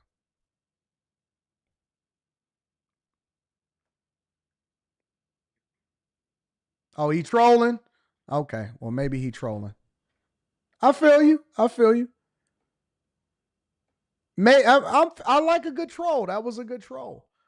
But all I'm saying is that Russia is, for them to be a world power with nuclear capabilities and all of that, for them to get their ass kicked the way that they've been getting their ass kicked by Ukraine is crazy. Is that not because the U.S. has been supporting Ukraine? 100%. It's because a lot of the world has been supporting Ukraine. Either way, they said that it would have been over in 2 weeks. I don't agree with it. I don't agree with war because I think a lot of it benefits other people that are some of the worst people on the United States of America and in the world. A lot of these warmongers are 100%. Somebody said Russia is winning right now. Listen, there are no winners when more than 1 million of your people die. Money Mondays. There are no winners when more than 1 million of your people are dead. There is no such thing about Russia winning right now. I don't know what planet y'all living on. I don't know if y'all living back in the 1800s or whatever. There is no such thing as winning or somebody winning a war when more than 1 million of your people have died. There is no winning. There is no winning. What do you mean? It's only, you know who the people that won? The military contractors, the manufacturers of the weapons that then allow for y'all to kill each other, the gun runners. You mean winning? Ain't no winning. Ain't nobody winning when everybody is dying. This a dumb stuff that I just don't resonate with. It don't make no sense when y'all say some of the stuff that y'all saying. You know why you saying that? Because you saying it in your privileged position in your car with your leather seats and you got good tires and the sun is gleaming. Meanwhile, over in Ukraine, they capturing people to throw them on the front lines. Over in Russia, people is trying to deflect away from the country so that they don't get drafted into a war. Korea, those soldiers is over there getting thrown into a war that ain't even got nothing to do with them. And they over here just continuing to send people into battle when they not going to fight it themselves. Ain't no winning. What you talk about winning? You know who win wars? The manufacturers. You know who lose wars? The people that say that they support whatever country that they are part of. Ain't no such thing as winning a war. You lose. Everybody lose in war. Everybody lose in war. Oh, man, they winning. Winning what? The death race? This is so dumb. Y'all say that because y'all privileged and y'all able to sit in y'all houses and hang out here in the United States of America and you protect it. But you don't say that because it's actually true, because everything and everybody is suffering and the whole world is suffering as a result of it. Don't nobody want to see a bunch of people die. That's like one of the most insensitive things that anybody could say. A couple rogue countries. China and India, also the world's biggest importers of Russian oil. Taking a look at the map here. They buy up about 90% of Russian exports shipped by sea. Before the war, the EU was the biggest importer. We know why they do not do that now. This is because here of economic and political reasons that they're importing this oil. Russia sells oil at a discount. That is a good reason. They get it cheaper. Depending on how oil is trading, it could be a discount of like $8 to $15. So that saves hundreds of millions of dollars. They need it for the massive economies. And just today, Errol, China reported GDP growth of 5.2%. That beat expectations. The country still needs oil. A few other countries to note. The UAE is a financial hub to trade Russian oil. Brazil imports Russian fertilizer. They're a massive producer of soybeans, corn, sugarcane.